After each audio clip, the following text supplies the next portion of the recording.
Steve Bass, the wonderful Steve Bass is with us. That's it. Steve. Wow, we're blessed to have Steve with us. Steve is Hey, look at that beard. Look at yeah, it's Christmas time with Scott, with Steve.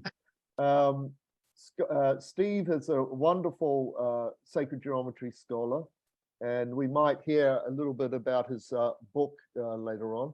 In fact, Scott, sorry, Steve, unmute yourself just while we're waiting for one or two folks to join us, and just tell us a little bit about your book while we're waiting.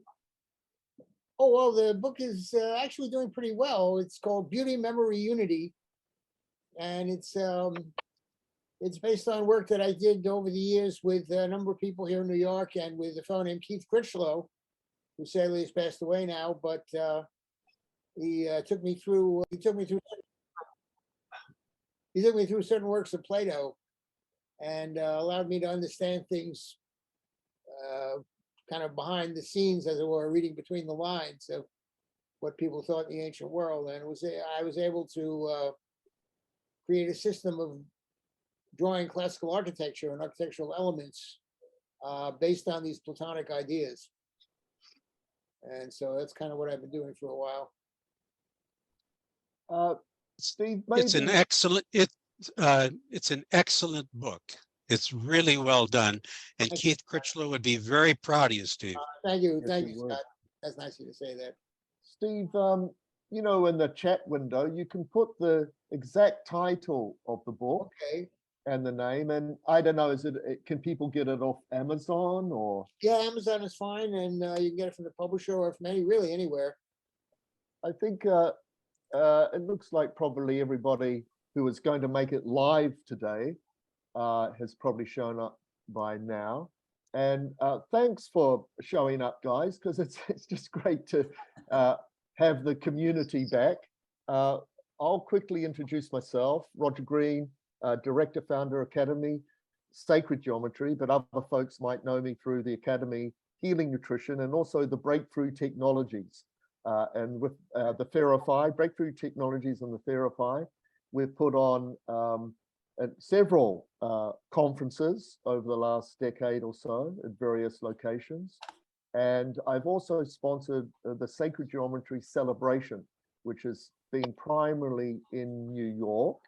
And we'll talk a little bit later on about Scott and Melodi's program that they're going to put on next year. This evening is going to give you a bit of a good little taste of that, but we'll give you some more details about that later, and possibly another sacred geometry celebration later on next year in the summertime. I've always traditionally done it in the last 2 weeks of August. So that's a little bit about my background, and I'm going to introduce you to Melodi and Scott, but I'd just like to say that this is just we're all very, very passionate about sacred geometry. I've had the privilege to hang out with Scott for many, many years now, and Steve, and I've also had the privilege in the past to be around some of the real kind of founders of modern sacred geometry, Keith Critchlow, etc., like Scott has. And you know, my background is traditional Chinese medicine, and in the Taoist tradition, we've got a wonderful perspective on how we can marry heaven and earth, the yang and the yin, the invisible and the visible, the intangible and the tangible. And that's the road that brought me to sacred geometry, because it's this amazing scientific as well as very rational way of understanding how these vibrational forces relate to one another, particularly through, for instance, the amazing golden mean ratio. And that's the way, you know, the invisible becomes the visible, and vice versa. And we're going to be hearing a bit more about that today. So it is a spiritual path. It is a physical, emotional, and spiritual understanding. And often not many people realize that about sacred geometry. They realize, yes, it's used for architecture, it's used for cutting edge physics and mathematics, etc. but there is a very deep sort of Western esoteric pathway with sacred geometry for health. For instance, when we start to look at these natural ratios and harmonics from nature, that will draw you straight away to natural foods.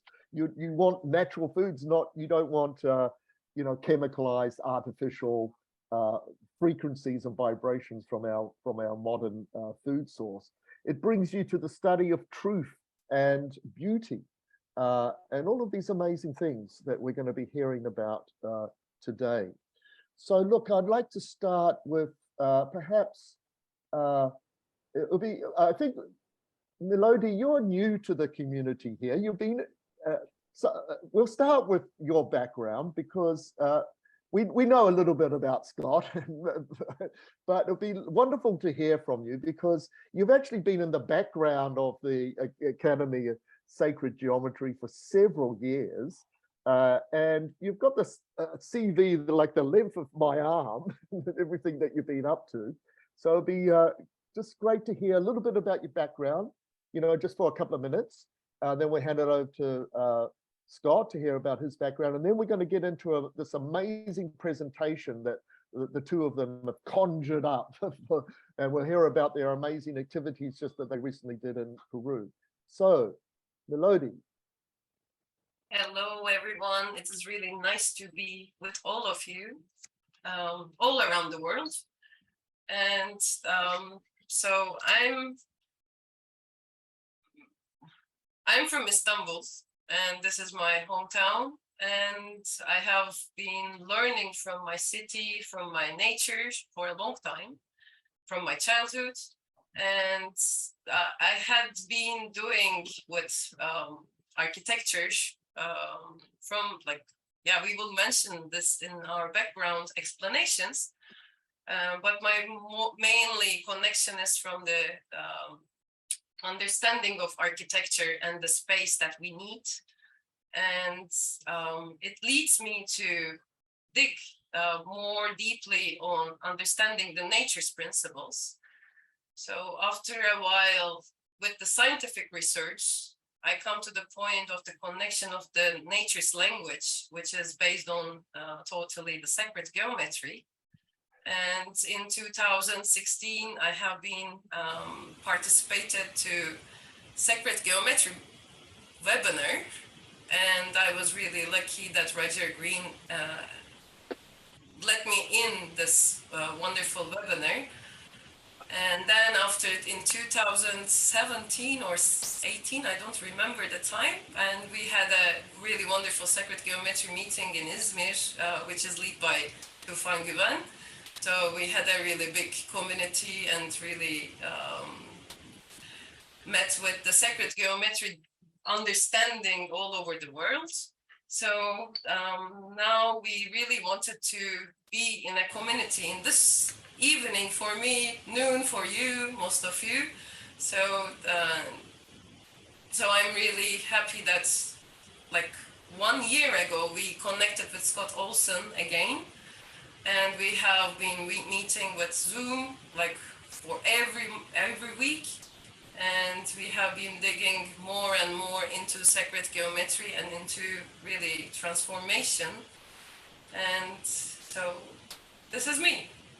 Right, thank you. I will explain more in the presentation. Sure. Hello, Scott Olsen. Hey, Roger, nice to see you again. Good to be with you. Yeah, actually in our PowerPoint presentations, both Melodi and I have a lot of our background that we're going to be showing you. I'll just say a couple things. Probably my entree to this is a little bit bizarre, and that is when I was born, and I had a perinatal experience, near birth, I would call it, and I was totally aware, and I had a kind of a prevision of what was to come, and was out of my body. When they got to the threshold of the house and into the house, that's when I came into the body. But it was a full, and I know it sounds bizarre, I now know other near birth experiencers who are much more complete than I have had, but it's set me on the path with studies of beauty, Plato, numbers, that whole thing unfolded as a result of it. But there's enough stuff inside the presentation that we're going to kind of peck you with, ultimately was really probably Keith Critchlow and John Michel, who had such a tremendous impact on me. And just to put this out clear, Melody and I, our real emphasis is trying to bring back some of the teaching and the methodology of Keith Critchlow and John Michel and that whole group of Kairos, which was tremendous, tremendous impact. And then there are others that were crucially involved in that group was John Martineau, as the editor of Wooden Books, or the publisher. And of course, he published my Golden Section book.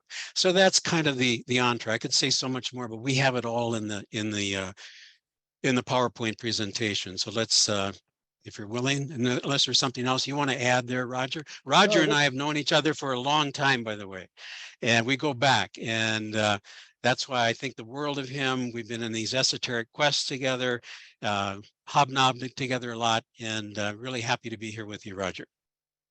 Yes, so one of the greatest nights of my life was with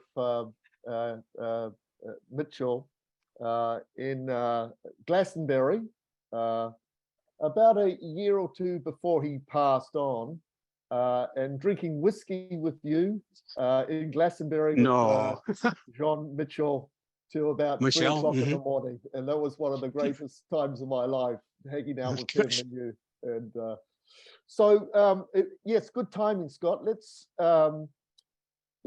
hand it over to you if you want. You just make your screen live for us there.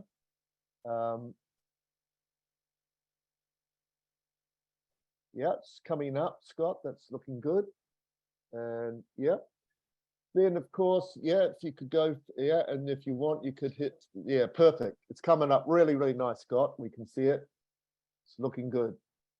Yeah. I see some people are wanting to be admitted. I don't know if you'll do that. Yeah, I'm handling that all the time here, Scott. So we're good to go. What a beautiful image to start with. Okay. We ready? Yeah. Okay. So the background to this really is a series of workshops that Melody and I did in the rainforest, well, in Peru, with some of the artists of Pablo Amaringo, his students that I've been collecting their artwork for years. And they in turn have been teaching some youngsters, much as Pablo did, for free, teaching them painting skills, but we wanted to introduce them to the sacred geometry. So you'll see some of this more towards the end of this program. So again, the title, Divine Presence of Oneness in Nature and Cosmos, Sacred Geometry and the Path to Self-Transformation. And as you're going to see, the one thing we're kind of adding in with the study of sacred geometry is Iamblichus's theurgy, divine working. This is something that Keith Critchlow always did when we'd have these Kairos sacred geometry summer schools, and we would take a deep dive into nature itself, not just doing the geometric constructions and the drawings. So sacred geometry and the path to self-transformation. Our argument is sacred geometry can be used as a form of resonance to go into higher and higher states of consciousness ultimately. So background for myself and for Melody. So I mentioned the perinatal experience that I'm not joking about. And that led to this incredible love of beauty. And initially, it's interesting, it was horses that kind of drew me in. And then I had a brother, well, then the plants of various sorts. And then I had a brother, Ted, tremendously powerful. And if you look at the eyes, you can see how powerfully focused he is. But actually the strongest man in the world for a period of time, Mr. Minnesota. He led me into bodybuilding. So I got into the aesthetics of bodybuilding as well. In 1975, when I graduated from the University of Minnesota, I had written Plato's Occult Doctrine, his Metaphysics and Epistemology, Platonic Aesthetics, my Summa thesis, and Alchemy. These are all done in 1975. When we have any theosophists in the house, you'll realize what the significance of 1975 is. And that's when I moved to England to work with Dr. Douglas Baker. Another major, really important individual in my life was Alexei Stakov.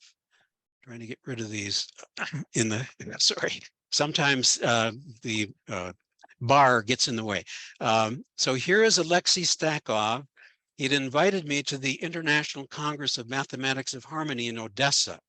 And this is the group, many Russians, Ukrainians, Belarusians, everybody working together, loving together, doing sacred geometry, the mathematics, without all the kind of nonsense that's going on in Ukraine right now with that beast who's trying to go in there. But you got to remember, many of these Russians are not part of that whole nonsense. I helped him with his Alexei's The Mathematics of Harmony, and then also the Golden Non-Euclidean Geometry. It's interesting, Alexei's approach was that modern scholars, academic mathematical scholars, have missed what Euclid was really up to. He was actually connecting to nature itself, the very thing we're trying to do now with the sacred geometry. They were more concerned about the axiomatic approach. As it turns out, at the Mechnikov National University, as you see here on the left, you'll see Alexei Stakov's, and I've got to reduce this here, okay? Stakov's on the wall, Euclid's on the wall, Plato's on the wall, you even have yours truly on the wall. Very special place named after the Nobel Prize winner Mechnikov. Another very important part of my background is or was, or has been, the esoteric quest of the New York Open Center. Been to almost every one. I missed one, in fact, and that's been kind of like a graduate school of esoteric wisdom, and much of it with the sacred geometry that we're sharing here today. In fact, the first esoteric quest was in the best place, Chesky Krumlov, and was Rosicrucian Enlightenment Revisited. You see some of the individuals, Jocelyn Godwin, here's yours truly, Jonas Ruta, here's John Michel, Bembridge, and Alvin Holm. Here are some of the people that have had such an impact in bringing this forward. And the reason I'm doing this is I'm trying to sell you on the fact that there's a bunch of background that goes into this. It's not just somebody sitting and kind of cogitating. It's really a deep presence of all of these individuals. Baker was the one who was my mentor in England. Eben Alexander, the the neurosurgeon who had this incredible near-death experience. Pim van Lommel, you can see these Hertak. Big one was Houston Smith, the comparative religion guru. And then another big one is Muhammad El-Nashi, twice nominated for the Nobel Prize in Physics. And so he is my co-author with two others on their latest book that we'll mention in a second. Edgar Mitchell, a good friend who went into Samadhi, Hameroff, and who works with Penrose on the theories of consciousness, and Harold Kroto, who won the Nobel Prize for the carbon-60 being a buckyball. Dan Pedo was actually the one at the University of Minnesota who influenced me to get into the geometry and actually introduced me really to the golden section and into the honors department. And then he was originally from England. He got me to go to Birkbeck College in England, and where I studied with David Bohm. So here are some of the other biggies: Amrit Desai, Ralph Metzner, the shaman. Here's Penrose. Here's Lucian Hardy, who discovered that entanglement occurs at the golden ratio, the lesser golden ratio to the fifth power. And here we are with Garnet Ord in Alexandria at the museum. Museum of Alexandria during a big conference there. Here's Stakov, and here's some shamans that I brought into Florida. Here's Pedo with some of his books, and he's the one who got me into the honors program at University of Minnesota, and I did my Summa thesis on Platonic aesthetics. Here are some of the, it's kind of almost like the who's who of near-death experiences: Daniel Brinkley, PMH Atwater. These are all people that I've interviewed and worked with: Kimberly Clark Sharp, Ken Ring, Bruce Grayson, and Pim van Lommel. And then the Kairos groups that we've been through so many times. David Tasker here. And again, there's something about when you in general now, when you do sacred geometry, everything is vibration. Everything is resonance. So when you're working with these ratios and proportions, you go into resonance with those ratios and proportions, and they can lead into ecstatic states, etc., and transform consciousness itself. So oftentimes we would build these large geometric objects, and sometimes we would put the sticks together. That's actually Brett, that's Keith Critchlow's nephew. And again, when people do the sacred geometry, we found this with attention deficit disorder students, that they will quickly go into resonance and they become manageable, and they love it. So here I am with Keith Critchlow. We actually brought him to Ocala, Florida, my home, with David Tasker back in 2000. And to me, he is probably the greatest of our sacred geometers. Here we have what I've called Keith's A-team. Here's John Martineau, publisher of Wooden Books, Lance Harding, who is really now the world's expert on canons of human proportion, and yours truly. We probably should put Steve Bass in here too. We could add one in here because he was also, and there are others too. I'm kind of doing this a little bit tongue in cheek. So here we have John Michel, who passed in 2009. This was my last time I was with Keith Critchlow, not long before he passed, in London. And then another major impact on me and all of this esoteric work was Nicholas Goodrick Clark. He was the chair of the esoteric program at the University of Exeter. It's a big loss. All three of these were tremendous human beings. And so now we move into our good friend Melodi.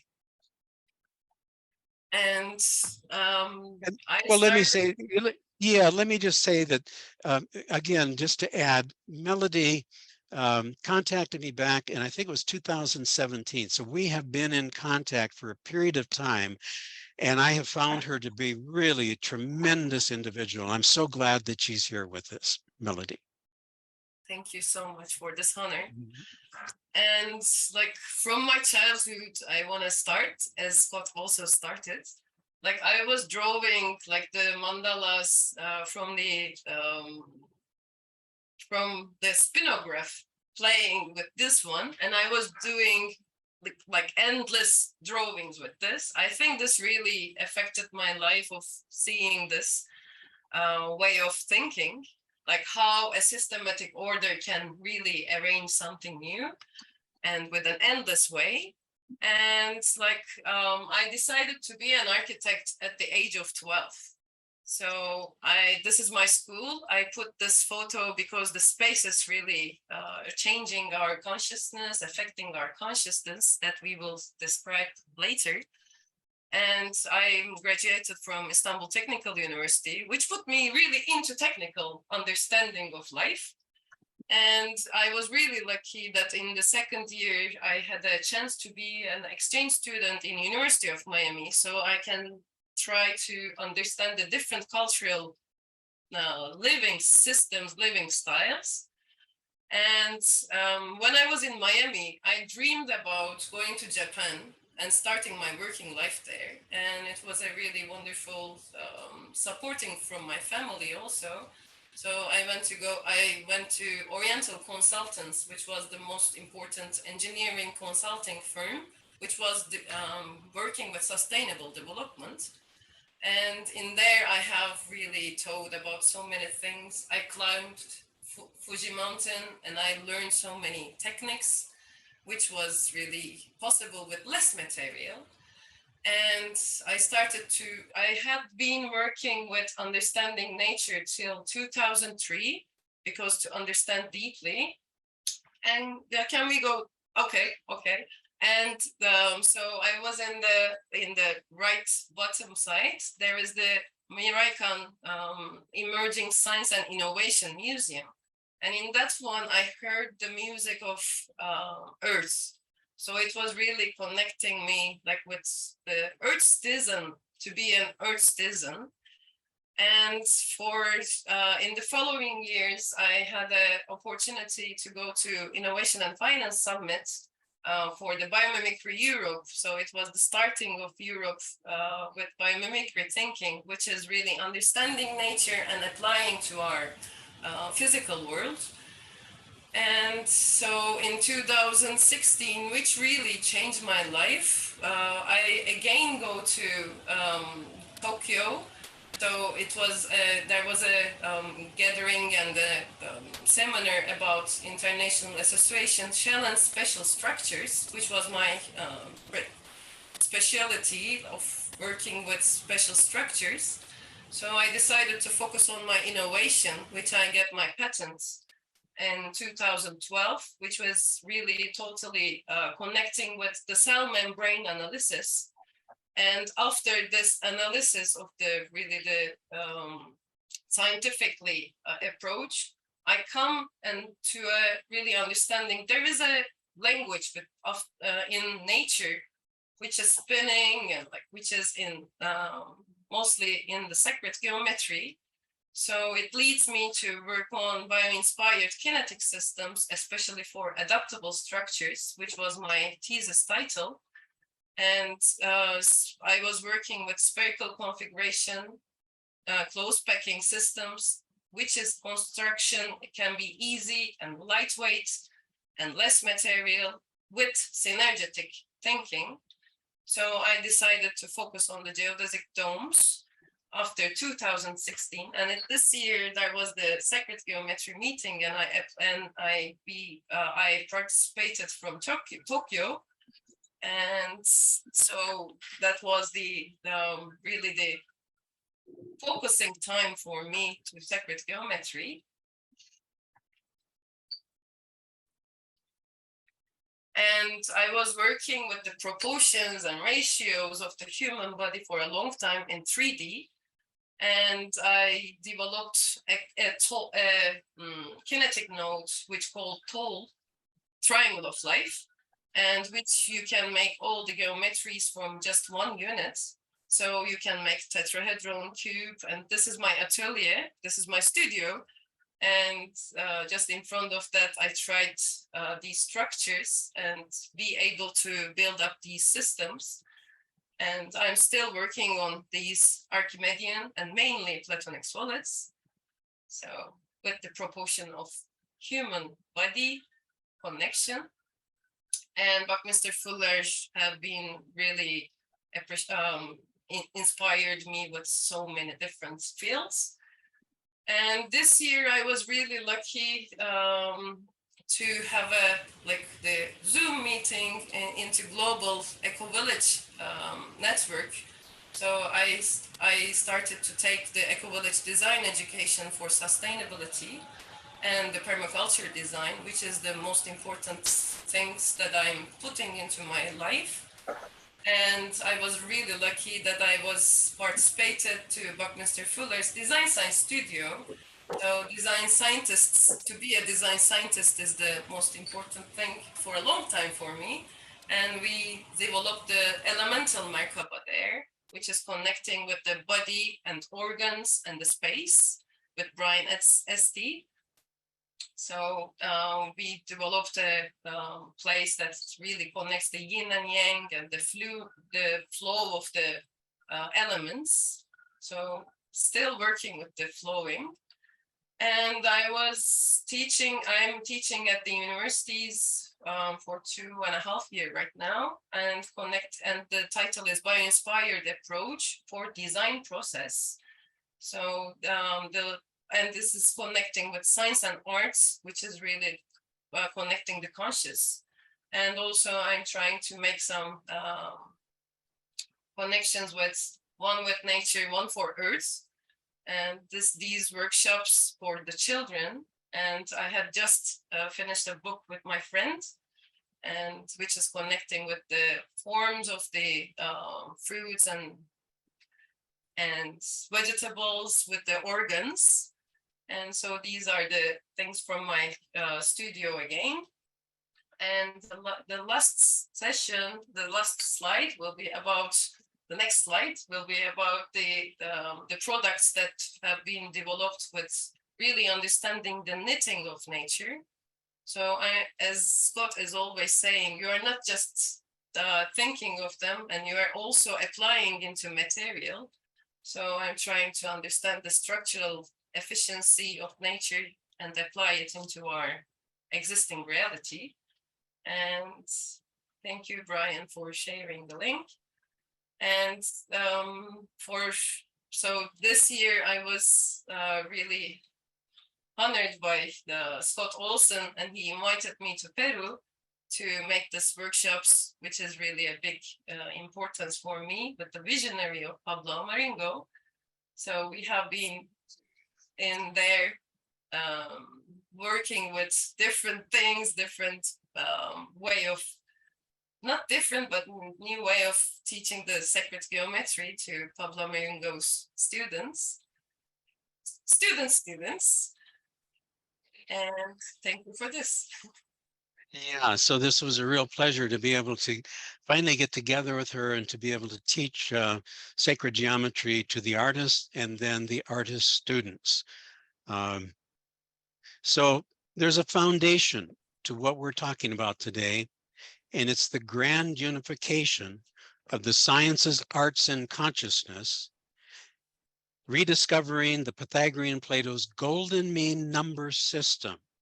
And that, of course, is the book that I just wrote with Muhammad El-Nashi and Jawan He and Laila Merrick Kranjik. I am not, how can I say this?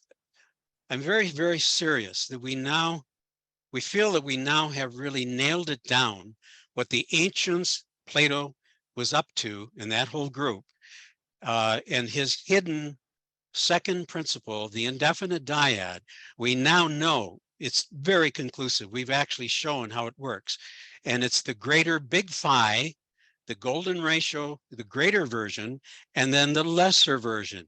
Actually, back with John Michel, he writes about this in his Sacred Geometry book, that I had chosen to make a distinction between the uppercase letter for the greater version of the golden ratio and the lowercase letter, or you could, they're really reciprocals of each other. So, and also to call them by a particular name. So we now call the big version phi, the little version phi. Not everybody has adopted that, and I understand that, but within the Cairo school, that's what we were doing, and it made it very helpful and very easy. And so this is the source of everything, as we're going to see. It's interesting, Roger Penrose, who won the Nobel Prize last year, the more deeply, he says this, the more deeply we probe nature's secrets, the more profoundly we were driven into Plato's world of mathematical ideals as we seek our understanding. That was written in The Road to Reality. Here we have Plato and Aristotle from Raphael's School of Athens. As above, so below. But the key is going to be the intermediate. You always have to find the bond that ties the above and the below, the two together. And it becomes, the geometric mean becomes key. Leibniz pointed out, if someone can reduce Plato to a system, he will have performed a great service for humanity. We basically have done that.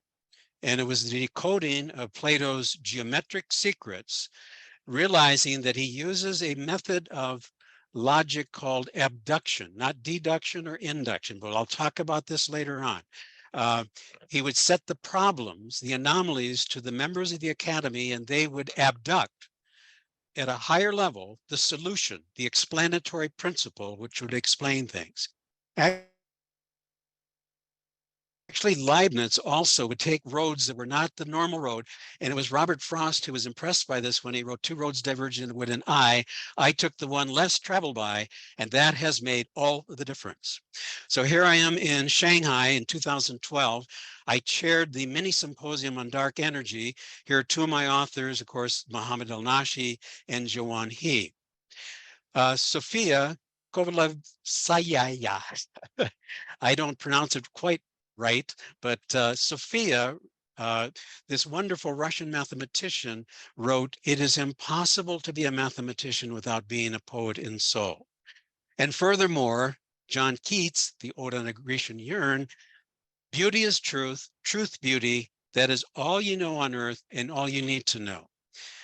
For Plato, the idea was ultimately you ascend up to the summit of the cave, and what you meet at the summit of the cave is the one and the indefinite dyad, the greater and the lesser. And the greater was beauty, and the lesser is truth. And in fact, in science and aesthetics today, that tends to be how we use those two forms of the golden ratio.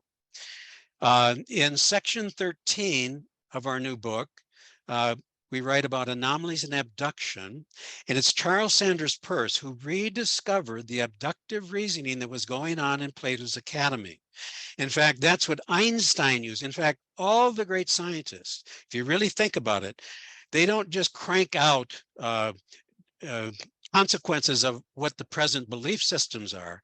They look at the anomalies particularly, and they use those to stimulate an abduction. So at the University of Florida, I wrote my dissertation, The Pythagorean Plato. So first of all, to establish that he was a Pythagorean, not just a follower of Pythagorean ideas. The Pythagorean Plato and the golden section, a study in abductive inference. Once you put those things together, you begin to realize what was really going on. Of course, Thomas Kuhn with his Copernican revolutions and need to go beyond just normal science, which a lot of people just crank out deductive and inductive consequences. So as a proponent of Pythagorean doctrines, Plato was an initiate of the Egyptian and Eleusinian mysteries. In fact, he had to be very, very careful as to what he said. In fact, that's probably why in the Timaeus and in the Republic, when he's talking about the dodecahedron or the golden section in the divided line, he has to do it by presenting it almost as a problem. He really does not describe, as Keith Britchell used to always point out, how to construct the dodecahedron. He leaves that out. He leaves the particular triangle that's necessary. So the golden sectioning of his divided line in the Republic solves many of the Platonic puzzles. His method in the written dialogues appears to be similar to his reported approach in the Academy. He'd present the problem, puzzle, or anomaly. He was the real midwife. Of course, we say Socrates was the midwife, but Plato was the midwife in presenting these problems and getting them to bring out the knowledge that they have within. So the resourceful student would abduct or give birth to the innate idea, an explanatory hypothesis overcoming the apparent contradiction or incomplete result. But Plato would provide clues, and we're going to see an example of that a little bit later. So in the Epinomas, which if it's not Plato, it certainly is one of his closest students. In fact, when this is geometrically analyzed or arithmetically analyzed, it turns out it has the same principles that are in Plato's regular dialogues. So we think this probably is Plato's. So he says, to the one who pursues the studies in the proper way, all geometric constructions, all systems of numbers, all melodic progressions, the single ordered scheme of all celestial revolutions should disclose themselves, and disclose themselves they will if, as I say, an individual pursues their studies aright with the mind fixed on their single end. And the key is the revelation will be of a single bond of natural interconnection between these problems. Of course, above the Academy, as you know, Plato, the tradition says he had let no one unversed in geometry enter here. So in terms of geometric bonding, Plato gives the key in Timaeus 31b to 32a. Two things cannot be rightly put together without a third. There must be some bond of union between them. And the fairest bond, the most complete fusion, is going to be analogia, not logos, which is ratio, but analogos or analogia, which is proportion, and it's best adapted to affect this union.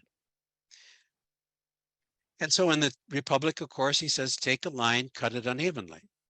Well, why wouldn't you cut it evenly to get a nice bilateral symmetry? It's because the only way to cut a line unevenly, you could cut it here, but of course you could cut it down here, is such that the whole is to the longer in the same ratio as the longer is to the shorter.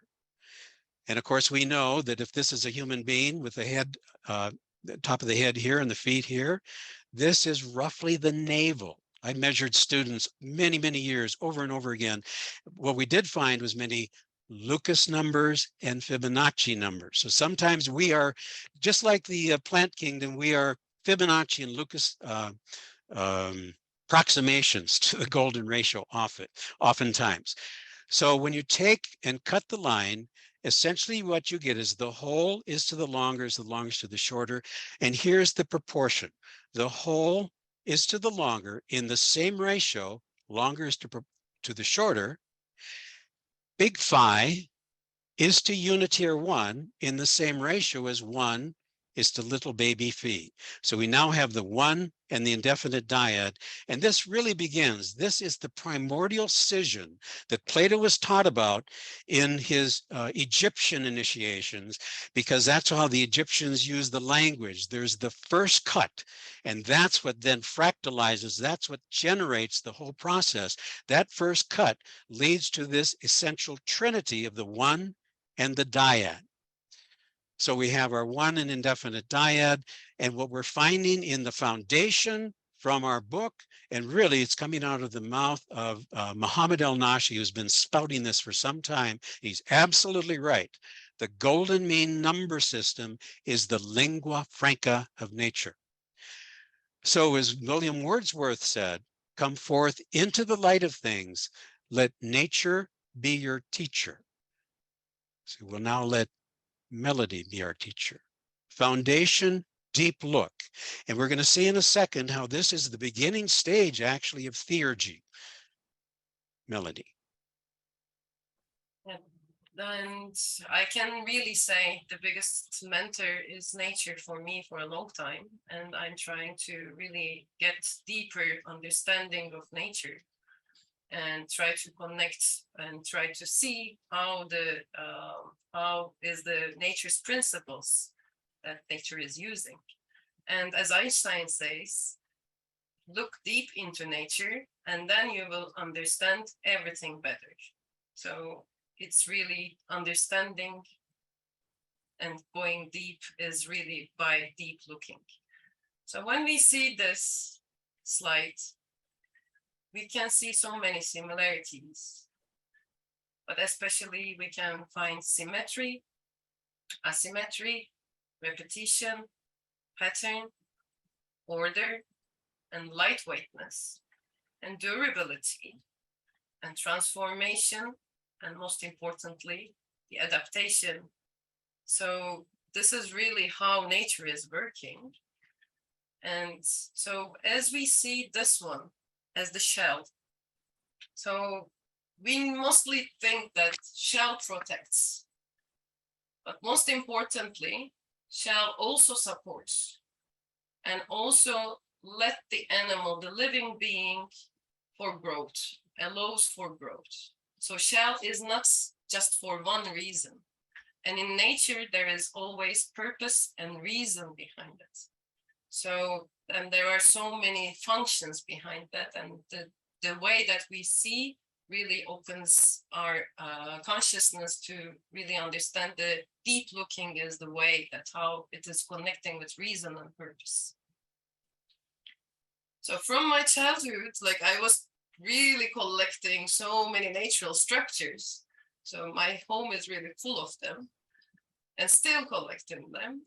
And in 2009, I guess, or 10, when I met with biomimicry, so I heard a sentence from Jen and Benyus, who is the founder of Biomimicry Institute. The biggest design challenge is finding the way how creatures did till today, without destroying the place that will take care of their offspring. And also from my understanding of eco-village design, really regenerating the place that we are in. So this is really the thing mostly appears in me, like how is the biggest design challenge? So my question starts, so by deep looking, a question is really coming to you and really I try to explain or find the answers that for the questions. So my main question was like, how does nature build up efficient, sufficient, and sustainable structures? So that's what the nature's principles and proportions and ratios are really in that nature's genius that Scott had already mentioned. So we put some slides that we can see so many like mirror symmetries and threefold symmetries, fourfold symmetries, as we say, like there are always reasons and purposes behind that nature's genius. So fivefold symmetries and sixfold symmetries. And as we see, this is not just like that the thing that we see, it is all from the molecular levels to the really vapor level to the stone level. So we see this in every creatures in nature. And spherical configuration and rotational symmetry, and spirals, phyllotaxis. And we see them also in seeds or shells. So when we see there is a reason why this design is like this every time. So we see also the Platonic solids in all of these creatures, because it's the basic of life. So the main question again, how does nature build up efficient, sufficient, and sustainable structures, is really connecting me to architecture. And as Julian Vincent says, natural structures are successfully efficient, not only by their minimal energy configurations, which is Platonic solids, with less material usage, but also their minimum effects by their interactions on our environment. So as being the human beings, we are really responsible of our environments. So as Vitruvius mentioned, utilitas venustas firmitas. So the idea that all buildings should have three attributes: strength, utility, beauty. And these are really the things that we can find and learn from nature. And when we go deep look to nature. And as Gaudi has already tries to understand the static understanding and like the aesthetically understanding and durable understanding. So especially for the function of the building.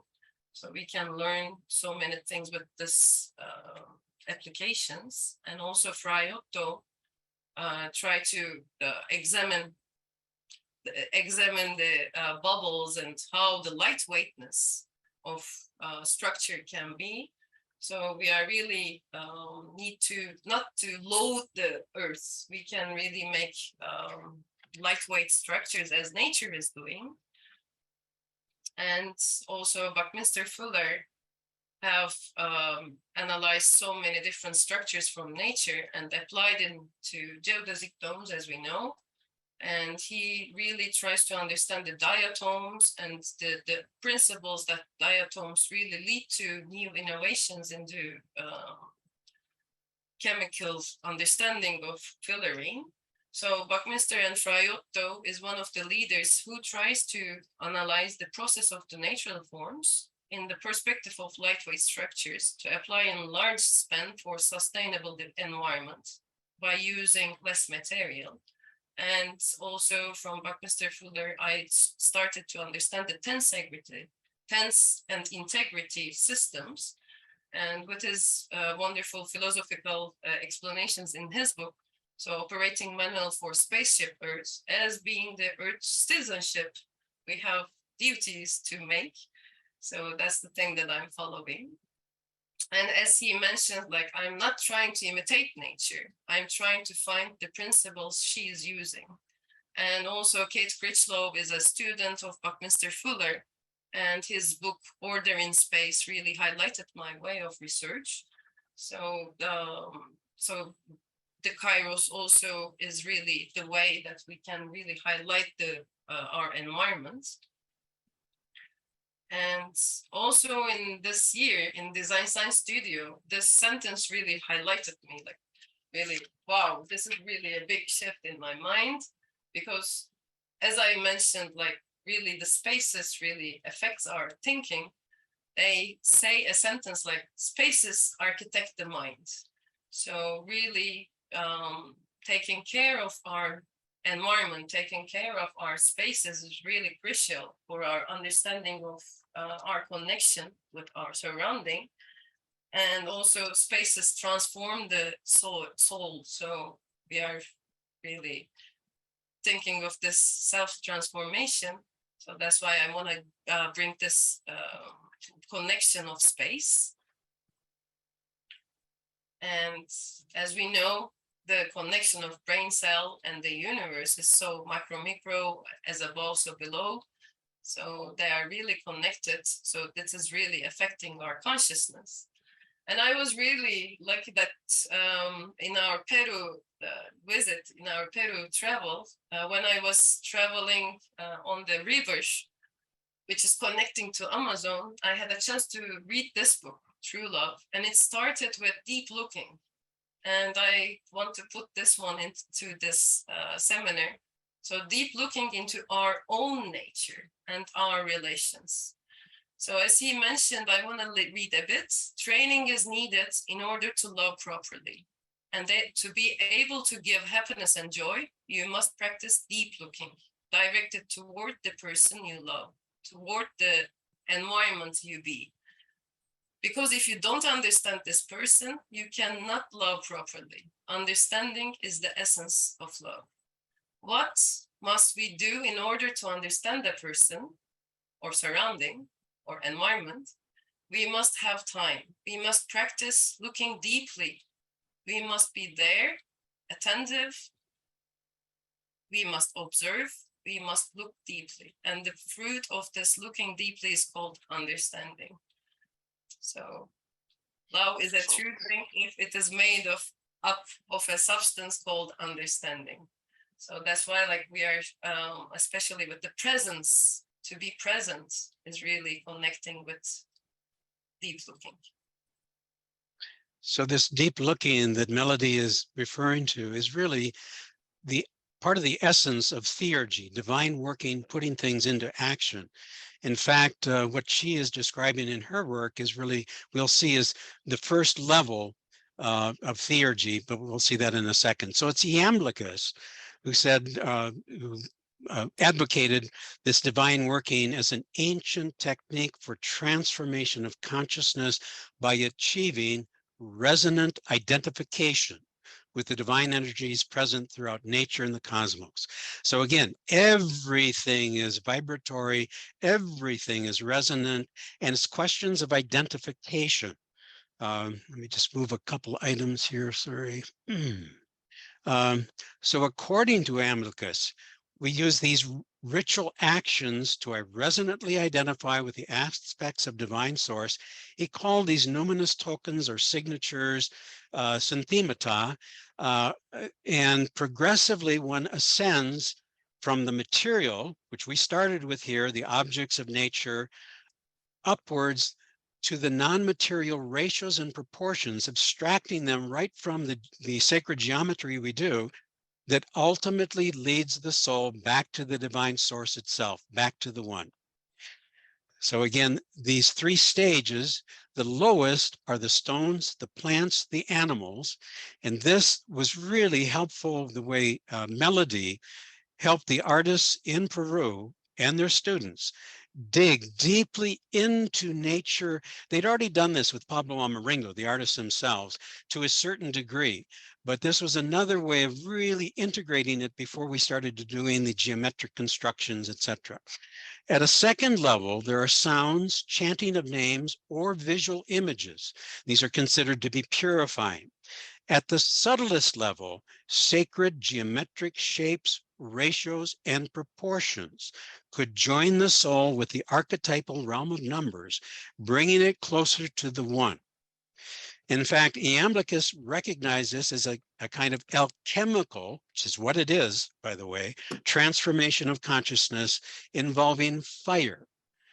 Today, we'd probably refer to this as Kundalini.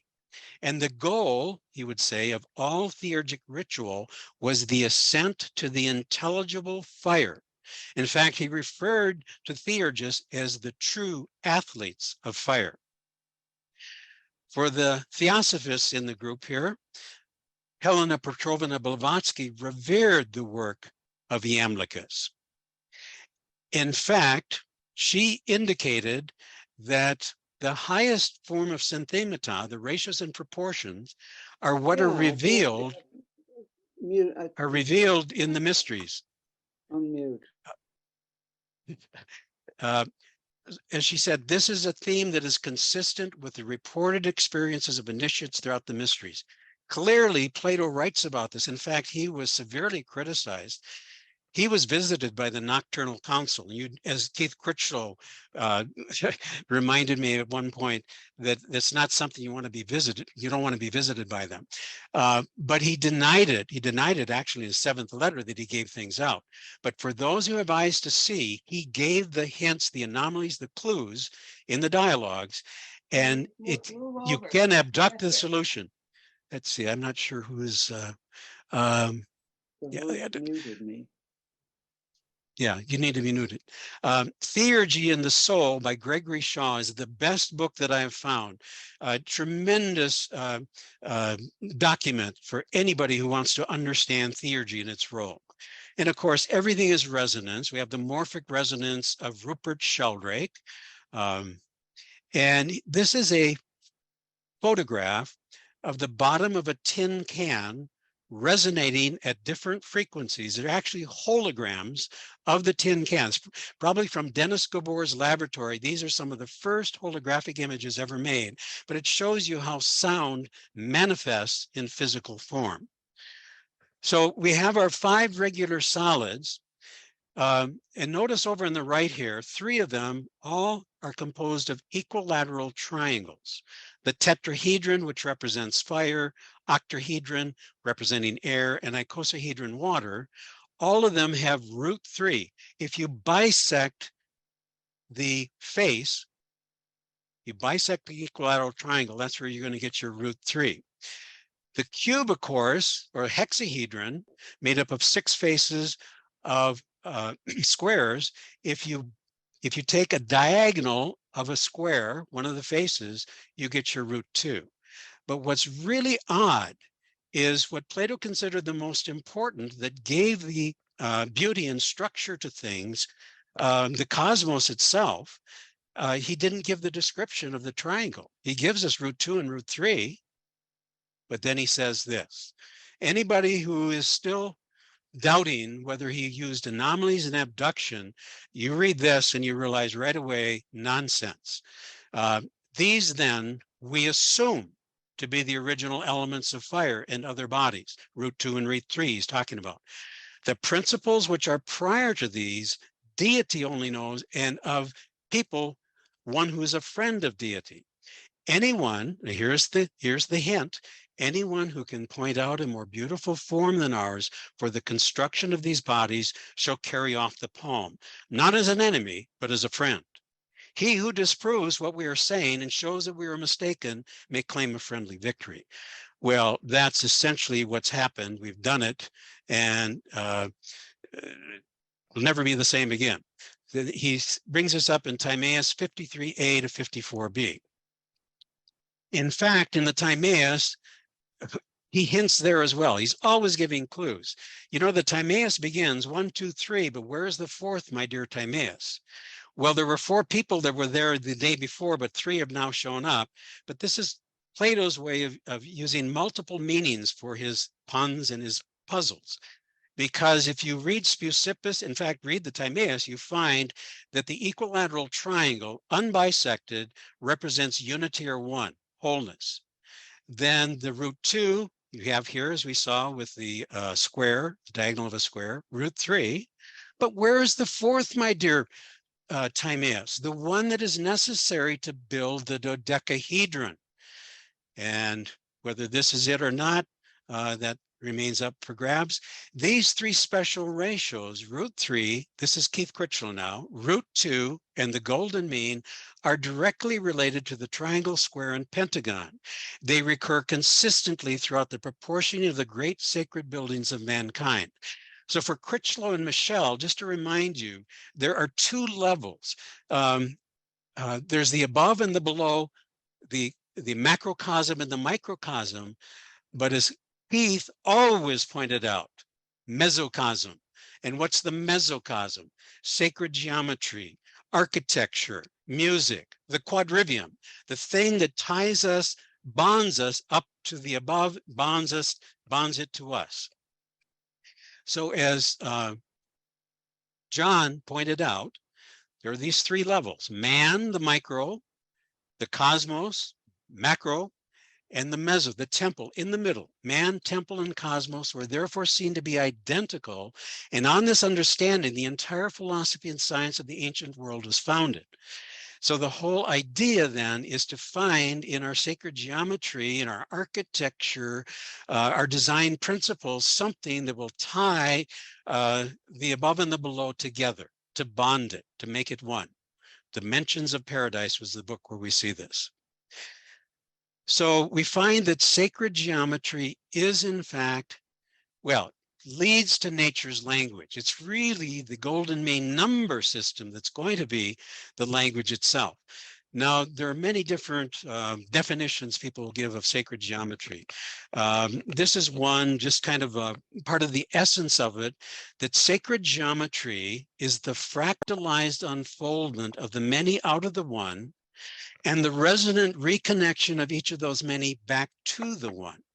So it's the sacred geometry and the architecture and the design principles that allow us to return, to go into resonance with the divine and to return to it. Now, I realize this is fractalizing. Yes, it can also grow. But in terms of the primordial scission, that first cut, everything then begins to fractalize. This is from the appendix of our new book, Types of Fractals. Some people tend to think they're only two-dimensional or one-dimensional. That's not true. You see here with the Menger sponge, etc. And that's from Lila Merrick Kranjik. When I was teaching at the college here in Ocala, Florida, College of Central Florida, I used to get together with the math department, and I'd bring all the different devices that I would use, these various posters with the Archimedean and Platonic solids and Fibonacci numbers and golden cuts galore. And then with all the different types of items from nature, which are related to our Platonic and Archimedean solids. And of course, in phyllotaxis, which is simply leaf arrangement, which is now applied to many, many different areas, 4 out of 5 plants have spiral phyllotaxis. When we do our workshops, we'll go into more detail in this with the distichus and the whorled and then the spiral. But it's so interesting, 4 out of 5 of all plants have spiral phyllotaxis, and the golden mean is for the majority of them, is the winding number. It's actually the lesser to the second power. Okay, so we have our pine cones, our sunflowers, pineapples, and Romanesco when we're going to be talking about Fibonacci numbers. So it's very interesting. If you look at the pine cone at the bottom, if you count the spirals in one direction, you'll find there are 13. You go the opposite direction, you take the time to count them, you're going to find there are 8. 13 is to 8 is a golden ratio approximation. It's an approximate geometric mean, by the way. If you multiply 5 times 13, you get 65. But 8 is the geometric mean of 64. So in this case, you maybe have to subtract 1.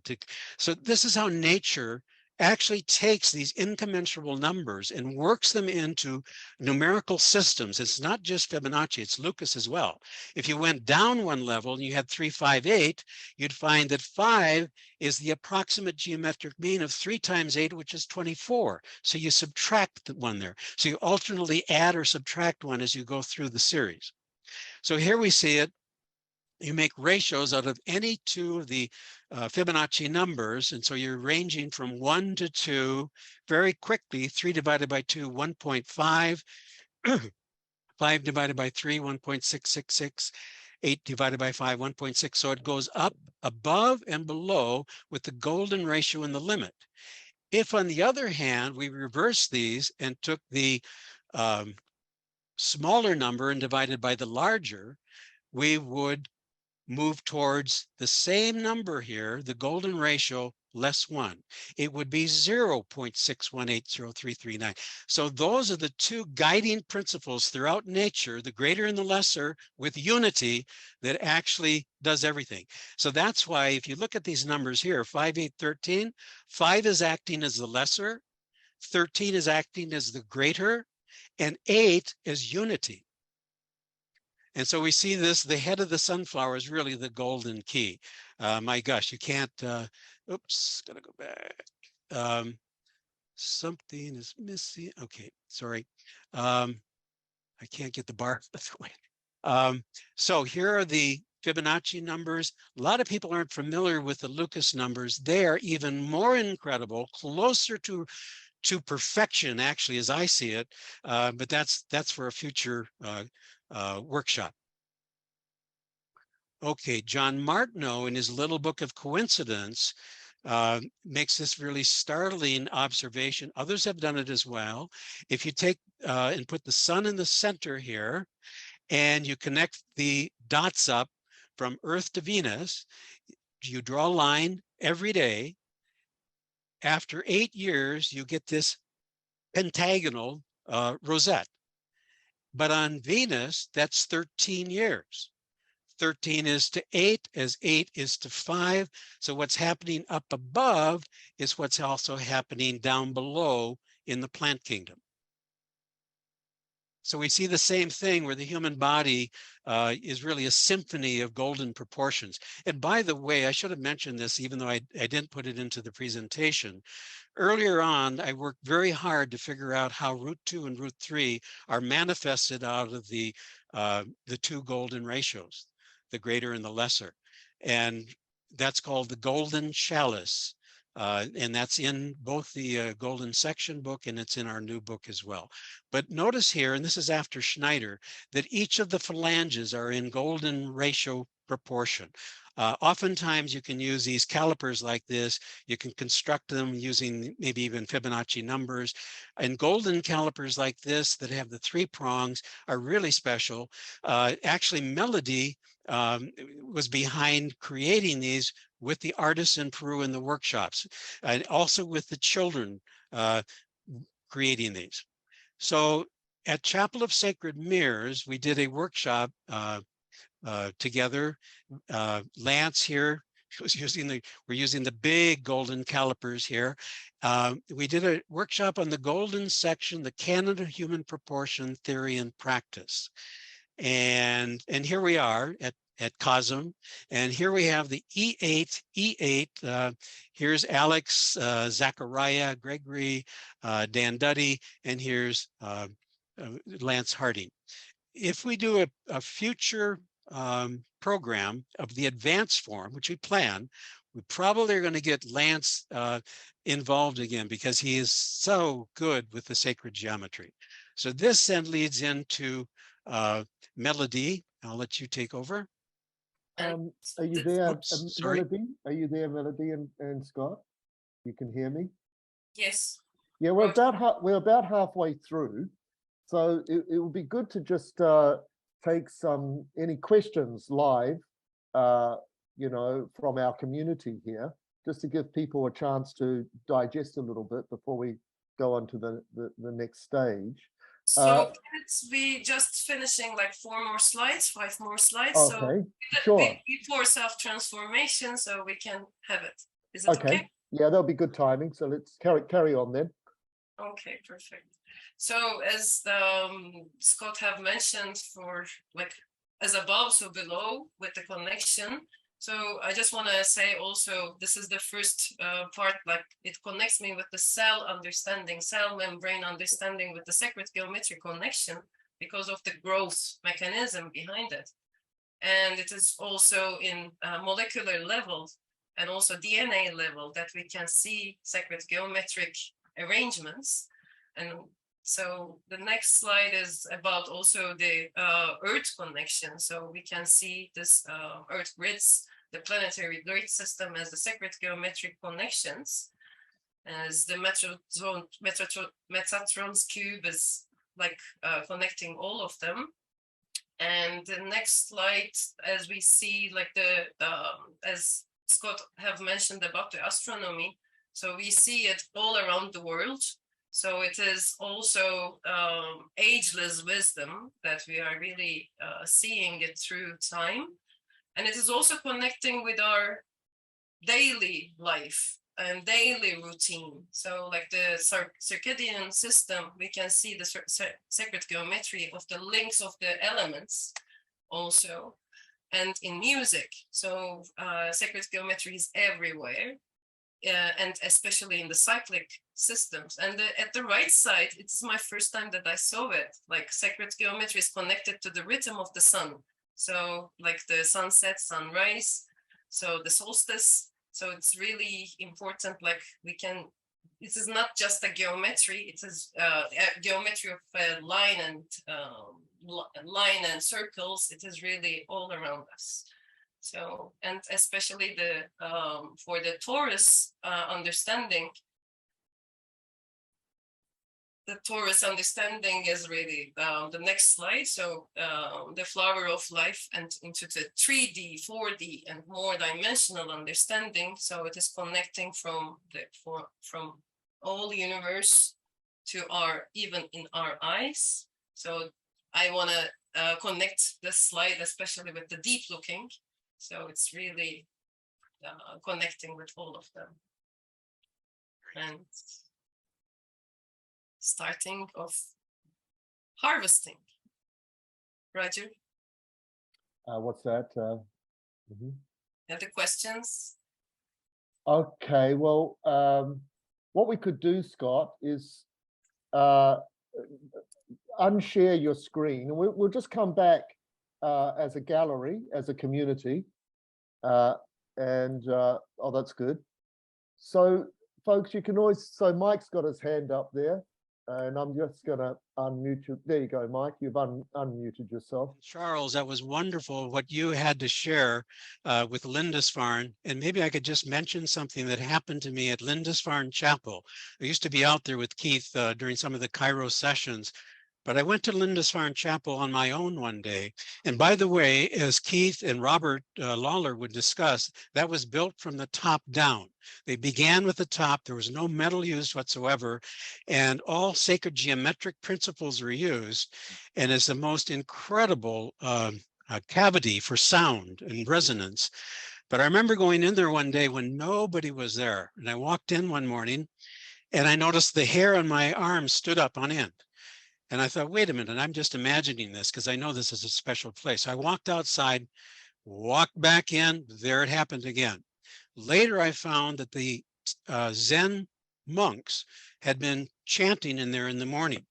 And so I came in after that. So there's something about this geometry that really allows for incredible resonance in ways that we still probably don't quite understand. So self-transformation. And this is a crucial part of what sacred geometry is all about. Buddha said the body is an eye. In a state of phi, induced quantum coherence, one may experience samadhi, cosmic conscious identification with the awareness of the universe itself. So certainly Siddhartha sitting under the bo tree goes into what we call quantum coherence. Everything moves in lockstep. In principle, all of us have this divine right to ultimately go into resonance with the earth, solar system, galaxy, potentially the entire universe itself. So this is, yes, this is big stuff, but there can be transformations, a series of transformations, almost like initiations. These, by the way, are Penrose tilings from Golden Section books. So samadhi, or what Zen Buddhists call satori, or Sikhs call sahaj. Interesting, isn't it? It's all sa, because there's a hiss that occurs when this happens, like a serpent. Oftentimes, Kundalini is really associated very closely with the cosmic conscious experience, where there's omniscience, omniscienter, all-knowing, at least the possibilities of this. Omnipotence, you have the experience of all power. Omnipresence, you're not just floating around outside your body, you are connected to everything, this incredible light, and you go into ecstasis, ecstasy. So many who have had these profound transformative experiences have expressed the conviction that there's incredible intelligence and purpose, as Melodi was mentioning earlier, behind the work in the universe. And Edgar Mitchell attested to his own dramatic experience. He and I became very good friends. And he was, by the way, when I get to abduction, or we have, he was most interested in abduction over anything else I was doing, including the sacred geometry. He loved that as well. But here's what he said. I experienced a grand epiphany accompanied by exhilaration, an overwhelming sense of universal connectedness, an ecstasy of unity. And there was the sense that our presence and the existence of the universe itself was not accidental, but there was an intelligent process at work. I perceived the universe as in some way conscious. From that moment on, my life was irrevocably altered. He was changed forever. And that's what happens to people who go into these transformative states. Douglas Baker, Dr. Baker in England, who I did research for, the great esotericist while I was studying with Bohm at Birkbeck. And he would, at night, by the way, he wouldn't sleep. He would go into a state called epilepsy, and he'd get me to bring back little key thoughts from research at the British Library or wherever I'd go to do it on key thoughts, mystery of Colonel Percy Fawcett, et cetera, or the esoteric nature of the spleen or the scarab. And he'd go into these inner worlds at night, and he would get the answers and he'd bring them back out, very much like abduction. He says that all major esoteric traditions seek entry into a higher kingdom of nature in a super conscious experience, into a state of boundless being and bliss in which one's individual consciousness merges with the universal consciousness or Godhead. It transports one for a brief moment beyond the limits of time and space into another dimension. Now, I agree with him on this, but I want to also challenge us slightly in that, yes, much like Hinduism, you realize the Atman, and you realize that Atman is Brahman. So you are one with the ultimate absolute. But as in Buddhism, rather than going for the Atman, you deny all false notions of self. And in the process, you get rid of self. And that's when the big thing happens and you go into the cosmic conscious experience. So sometimes it's ego death and sometimes it's re-identification. So the divine presence of oneness. It was David Bohm who said, the essential features of quantum interconnectedness are that the whole universe is in some way enfolded in everything, and that each thing is enfolded in the whole. Each of us have access to the totality. Several years ago, you see in the cover of Scientific American, are you a hologram? Quantum physics says the entire universe might be. Well, they're not saying might now. This is now becoming more and more the way it is. That means, just like a hologram contains the information of the whole, of where that hologram came from. So I won't go through the science of that right now, but, and also everything is fractal. No matter how detailed you focus on this image right here, you will come up, there's self-similarity. It's not identity, but there's self-similarity from the top to the very bottom throughout the universe, from the quarks all the way up to the structure of the universe itself. Thus, like a hologram, each individual or fractal part contains in potential the information of the whole. In our workshops, now this is in the future workshops Melodi and I will do, not only will we provide strong evidence that consciousness and the associated resonant states of awareness are guided by the same golden mean number system, but that this potential can ultimately be fully realized through resonant unfoldment into a non-local state of cosmic consciousness or samadhi. Consciousness, resonance, and self-identity are at the center of this.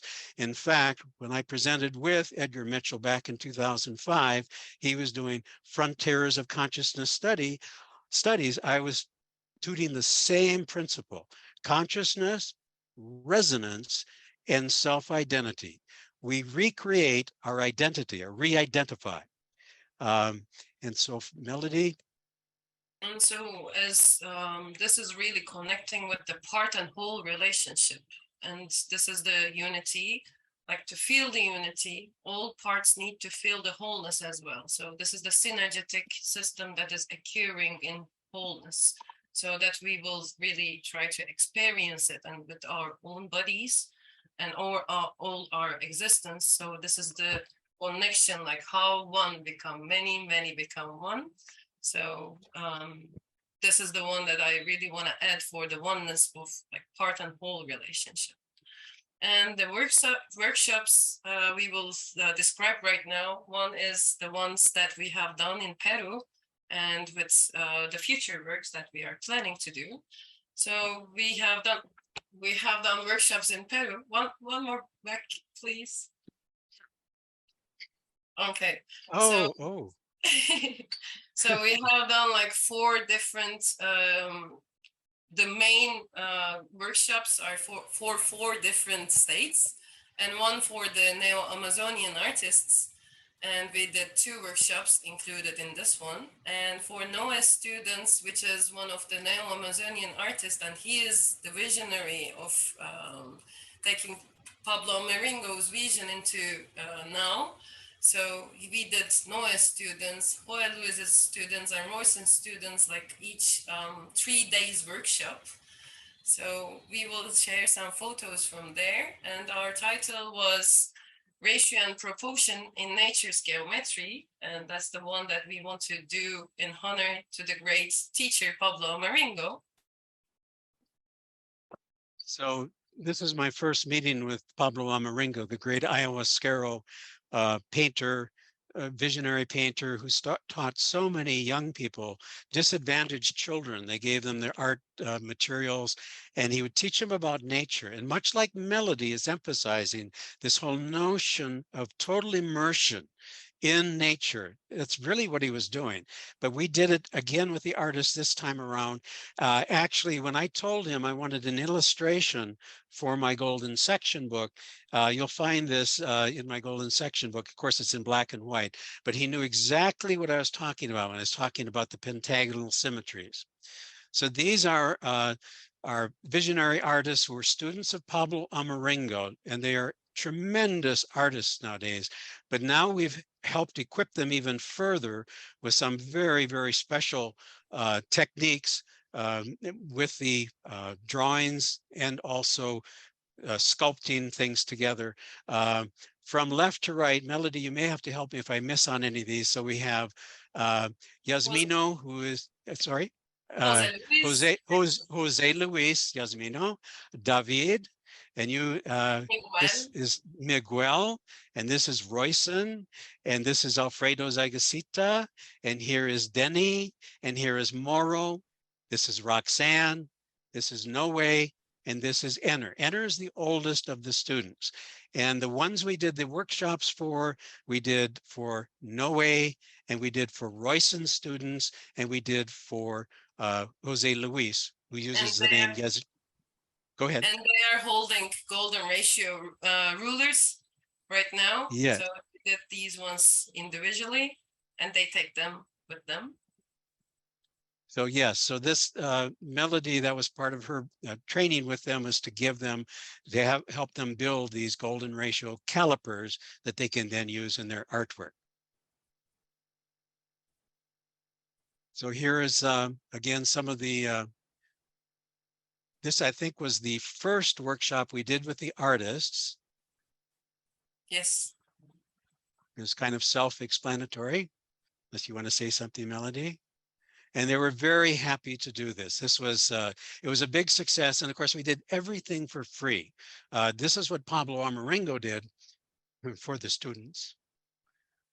And so here we are, we're traveling, going out to bring our wares. And here is, this was David or David who did the translations for us.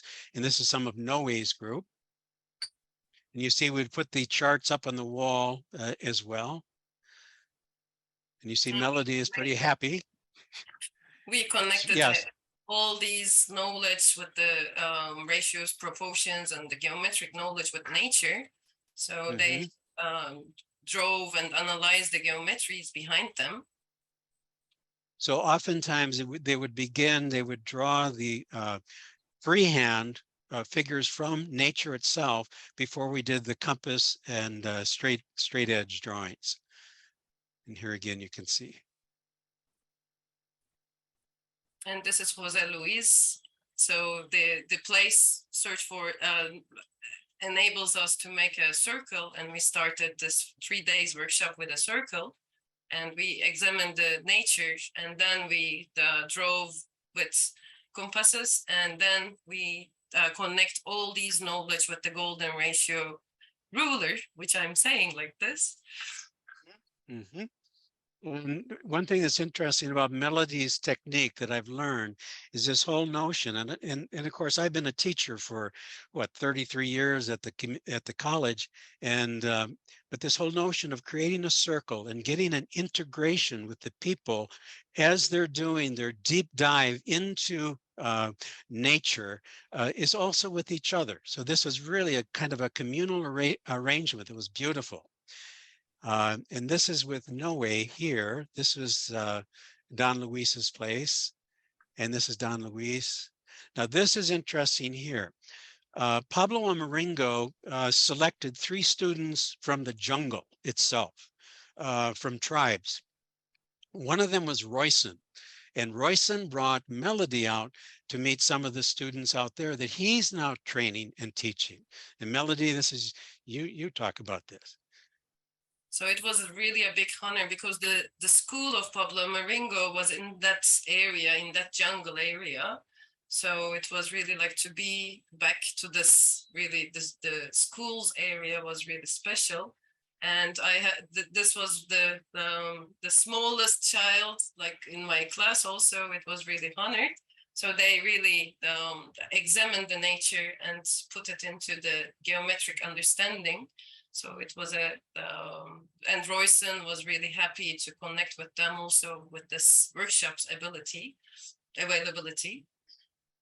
can see the age ranges sometimes in these workshops that we did. So, you know, it's a challenge, but we pulled it off. And these are just, you know, the root 2 charts that we had up on the wall, the root 3, Vesica Pisces, and again, equilateral triangle, just some of the drawings, and of course the pentagram. And back when I figured out Plato's secret of the divided line and how it could not be otherwise than the golden cut, essentially you have the whole is to the upper intelligible realm as the world of forms is to the mathematicals, as the everyday objects of this world are to the shadows on the wall, if they're cast properly, because usually the shadows on the wall are distorted, and so we don't recognize things. So this is Plato's divided line, end cave, all tied together. And of course, majority of wildflowers are pentagonal, for very good reason, because anytime you have pentagons, you always have pentagrams, you have golden ratios where the whole is to the longer, as the longer is to the shorter, as the shorter is to the little baby short.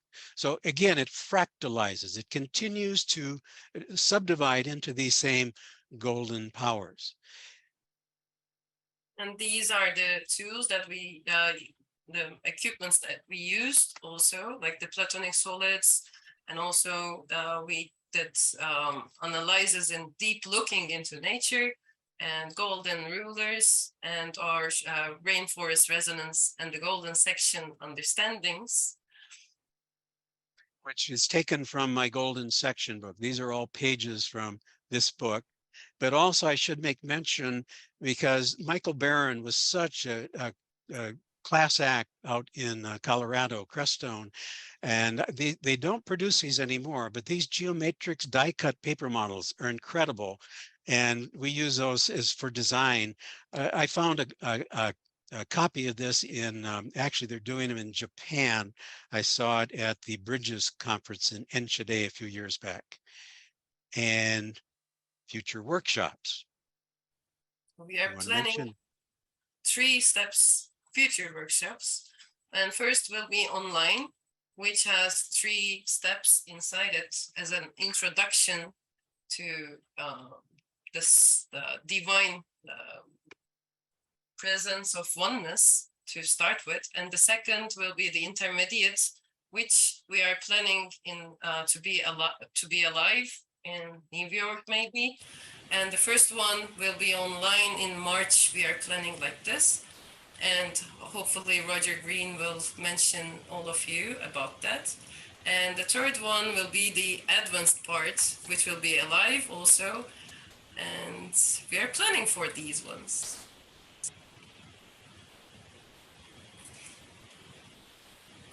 And it will be all about like drawing and building techniques. So really making by our hands is really crucial. So, and connecting with our own self. So that's why we are planning to use tools and really connect with the papers and 3D models and maybe more deep understandings. So we will build models. This is really important for our workshops. And it will be based on nature's language. And we are planning to build up some structures. So it's really understanding the fractalization and like the repetition of nature. So it's not about dome, it is about really like the unity of all existence. Thank you for your attention. Thank you. Great. So we will be able to take some questions, I think, if that's okay with you, Melodi. And Oh, absolutely. Oh, yeah, no, absolutely. And we want to. And so just to summarize about the future program, we will be compiling some more details about the program. To give you an idea, in March, what we're planning is 3 workshops with Melodi and Scott. And what we mean by that is sort of like a Zoom meeting format, probably about 3 hours each, and it will be programmed somewhere next year around March. And then that would lead, and that's going to be a very, very nominal fee, guys. It's won't be, you know, over the top. And then, and of course, we'll be able to record that, and it'll be just given to you guys as a recording to do that March training. And then that's going to lead into an advanced workshop in-house in around the last 2 weeks of August next year here in New York, where we'll have a large room and we can play with these structures, do some drawings together, and have a good 3 or 4 days together. We might even be getting Lance Harding, and in actual fact, the whole celebration might go for a whole week. We might get some other people in, to teach as well. But with Melodi and Scott, there'll be a march, 3 components, as we've described, approximately 3 hours each, that you could attend with us, or we record. And then that's a preliminary to doing the advanced get-together in August next year here in New York. So that's the general details. We don't have actually anything more exact to offer you right now, But as I mentioned in the introduction, as long as you're on the database of, the Therify, the Breakthrough Technologies, or the Academy Sacred Geometry, or the Feng Shui seminars, database, you'll be receiving some information about that, say. By the way, I Yeah. taught sacred geometry in the LA Unified School System for 10 years. And I also taught hundreds of math teachers sacred geometry with full metaphysics. Wow. And I'm still doing PowerPoint presentations on the subject. Well, we could have you as a little guest presenter too, perhaps. Why not? Ashley. Actually, Hi. I wondered if Scott and Melodi were familiar with Frank Chester's work at all. I am a little, but not a lot. So I really, I'm aware of it, but I'm not an expert on it at all. Melody, are you familiar? too. So Yeah, I you could. Do you want to say something about it? I just wondered, just would be interested in your opinions about the chestahedron, which is what he, however you want to say it, he, discovered it or figured it out as the seven-sided, figure that seems to be what the shape of our heart.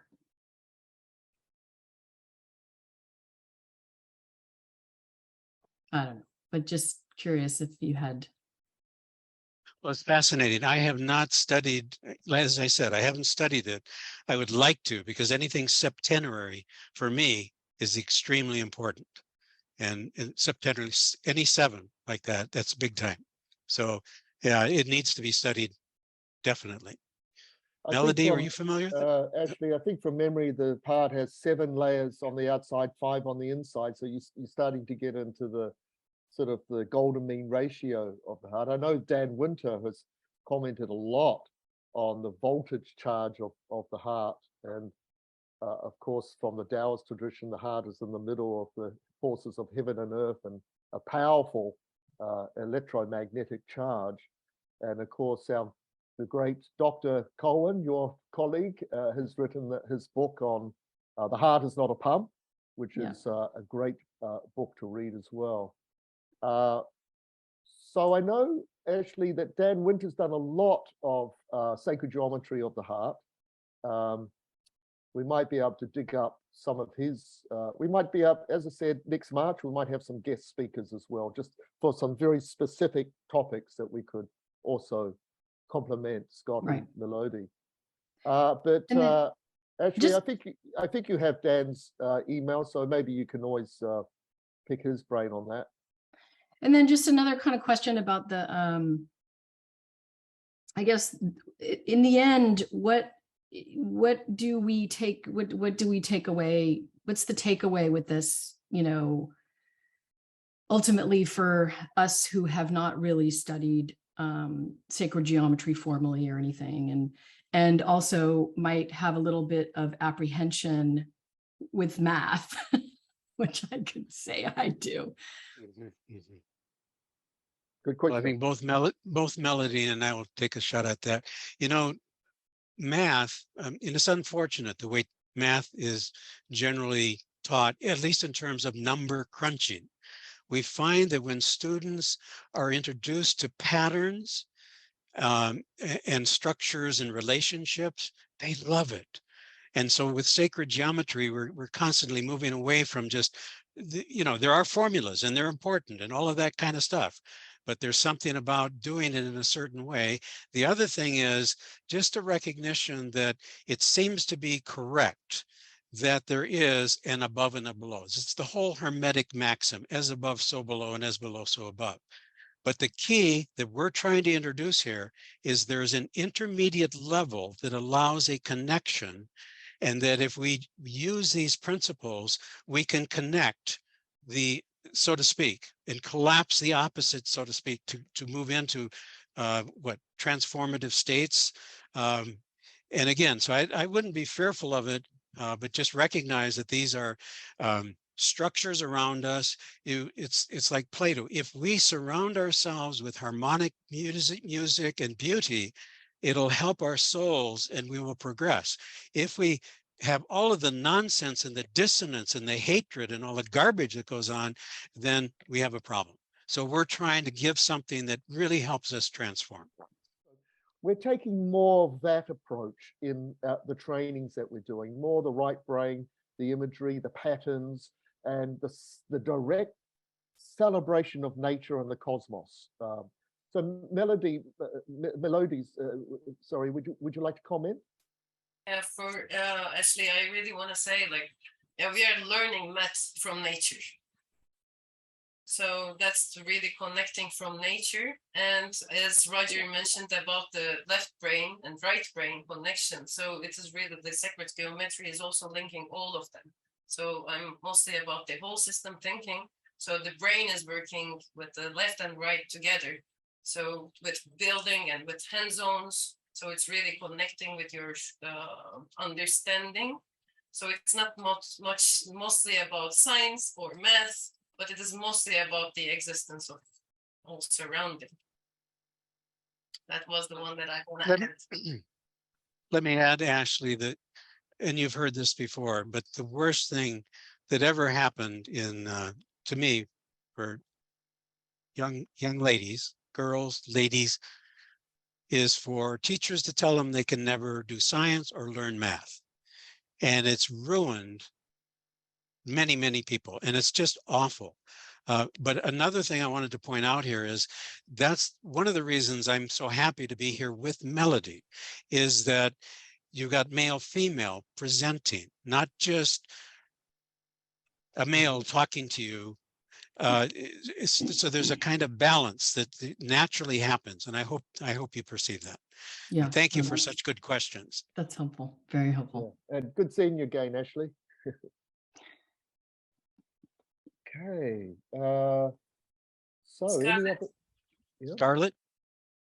Thank you. Is there a book that you would recommend to give a small child to help them develop this love of mathematics from your point of view? Melody can talk book. Yeah, I will talk a video that you can give, that you can show a student or child. But I also would use with my honor students in college. And that's Donald in Math Magic Land.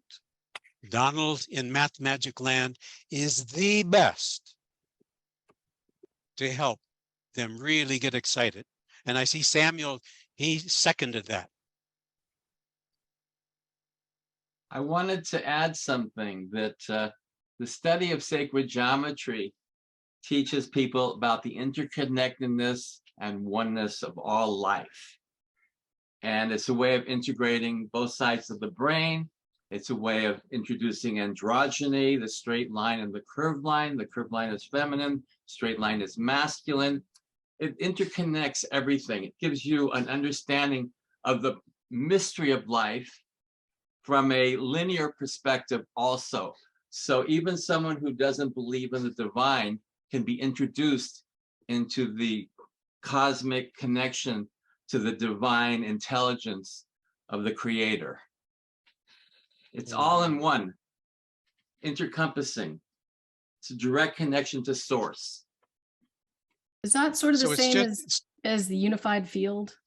I mean, Yes, absolutely. right? I mean, Yeah. that's the unified field. Yeah. Or what we're doing in our book is the unification of the sciences, arts, and consciousness. So there's a unification. The same thing that we discovered in the physics is the same thing we're discovering in the philosophies. It's universal. And this whole notion is not just like this, but it's, as Samuel was pointing out, it's the left and the right. And so it's really, what we're really focusing on is the corpus callosum in addition, and the full functioning. It isn't that we have to shut down the left hemisphere and get the right hemisphere going, which some people do. You realize there are big magnets they can use to shut this down to get this going. We want to integrate both hemisphere. We want to be able to chew bubblegum and walk at the same time. We want to be resonating above and below, but like this as well. So yeah, we expect this. We have the Holmes in over in Philadelphia, Nancy. Do you want to just unmute yourself? It'd be great to hear from you guys. Famous architect also from Philly. Yeah, okay, I'll ask you to unmute. There you go. Hi, Scott. Hey, so nice to see you too. Happy to be here. This is Oh, wow. very exciting. It's been a while. Terrific, yes, just terrific. We got in late. The church didn't get over till noon, and we had to get over here, and so. But And now you're in another church. yes, Great to see you guys. A may I larger say, the church. larger- See you guys. You know, Ralph is putting on an esoteric quest to Portugal next year, and it's the first 2 weeks of June. I know. And you'll start to see some promotions on that soon. It's just to remind everybody, I am going to email out that little interview that I did with Ralph just 2 nights ago, promoting his next esoteric quest. But you've used sacred geometry quite a bit in your architectural work in Philadelphia, haven't you, from time to time? Could you just give us a quick little comment on that? Well, it's not something I think about it a lot, but it's in the classical tradition, and I've taught the classical tradition, and this is how I work. It's dare I say, by now it's kind of automatic. Yeah, But it's goes without saying, huh? Yeah. in there in how the orders are composed, and I tend to work that way. When I design things, that's what comes out. But I'm not, consciously, oh, here I'm working with sacred geometry. I'm just working with the the grand tradition, the 2,500-year tradition of Western culture, The pre-modern. pre-modern. Yeah. Elvin, you said you got in a little bit late. So if I'm allowed to do this and share screen, I want to show you something you missed. There's a little picture of Elvin back here. There he is. Oh, God. There we go. Oh, there's Jocelyn. Let's see. And So There's the Yep. usual suspects. Jonas, yeah, Paul Bembridge, yeah, that was a and lot Jean Michel. of you, Scott. So- Yep. So back to Chesky Krumlov. Oh, wow. Okay. Okay, Wanted to share that folks. with you. Yes. So we can take 1 or 2 more questions. I just want to and say the- hi to Steve Bass. Steve's here. Steve there. Hi, Steve. Hi, Al. Great to see you. I was going to call you, Steve, to tell you that this is on. I got the email. I'm on the list, Steve, you ought to look at this. And there you are. and here I am. Oh, yeah, I wouldn't miss this. Wouldn't miss it. Roger, can you also share where we could maybe get one of those geometric rulers? Melodi, I know Tufan has is Tufan. I know Tufan's produced this, but have you got something like this too, Melodi, that you've produced, or what's the story? So in sacred geometry meeting in Izmir, we make a present for all the presenters. So then Tufan connected with me. So it was the starting point was from my studio, that connection. So maybe Tufan is selling right now. I don't know if Tufan is here. I So think he's say- left us, but I Okay. could. I tell you what, I'll when I send out this recording, I'll put Tufan's website because he has. This is a great little golden mean ratio ruler that he's produced. Good. Yeah, this is the good ones size. that we done and Yeah. we presented to the presenters. Yes. But also, just checking. Roger, but also Melody works on having the students create these Yes. similar. And so Yeah. during our workshops, Melody, I'm sure that'll be part of the plan, is to build these golden calipers. As I remember, this was the design that we have done also. So yeah, we can do that also. Yep. Sounds As a good. last resort, you can find them on Amazon. Yeah. Okay, there you go. Good one. Yeah, like for as a present, like I did to Scott, and also like it was totally from the wood, and like really we did it like really, I did it with really coloring with walnuts, so really natural material. So to do it by yourself is really the conscious connecting also to see the structural order. Yeah.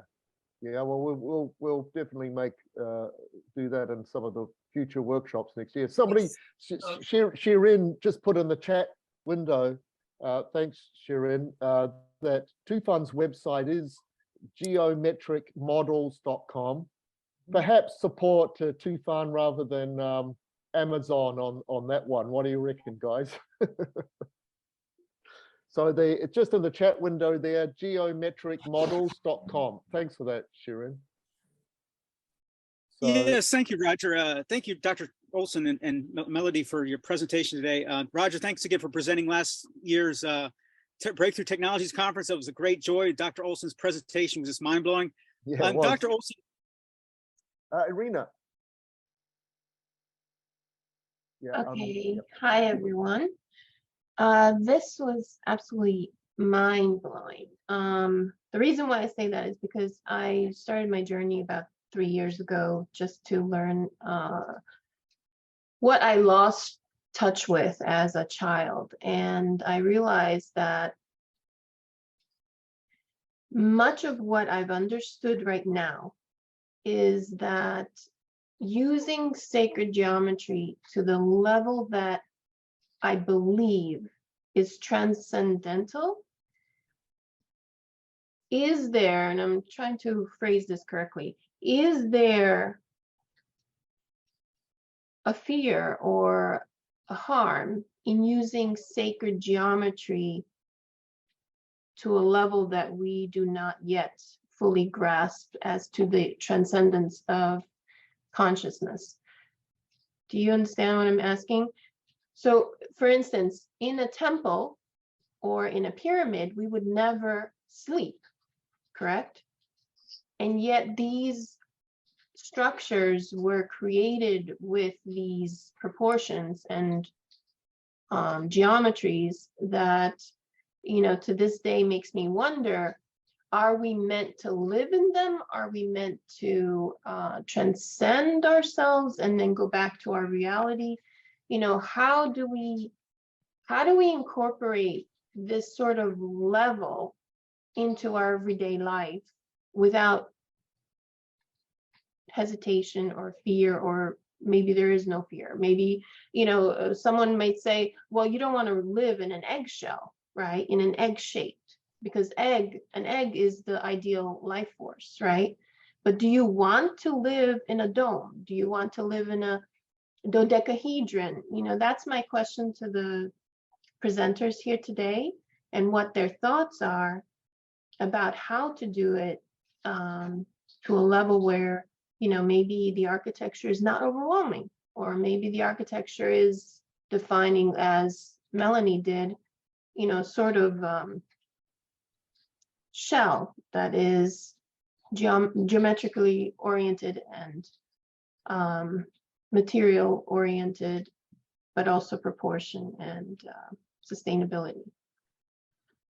So, Okay. Melody, you want to take a shot?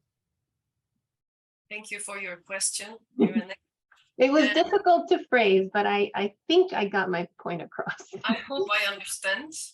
And so, as Scott mentioned, this is all about ratios and proportions. So the place connection is like the space connection is really connecting with our own body needs. So in nature, the structure and function correlation is so special and so important. But in our daily life, we don't see it. We just do a structure and put a function in it.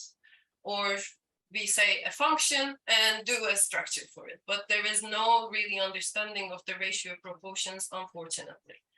But in the ancient times, yeah, it was serving, the ratios and proportions are serving for the needs of the humanity of the community.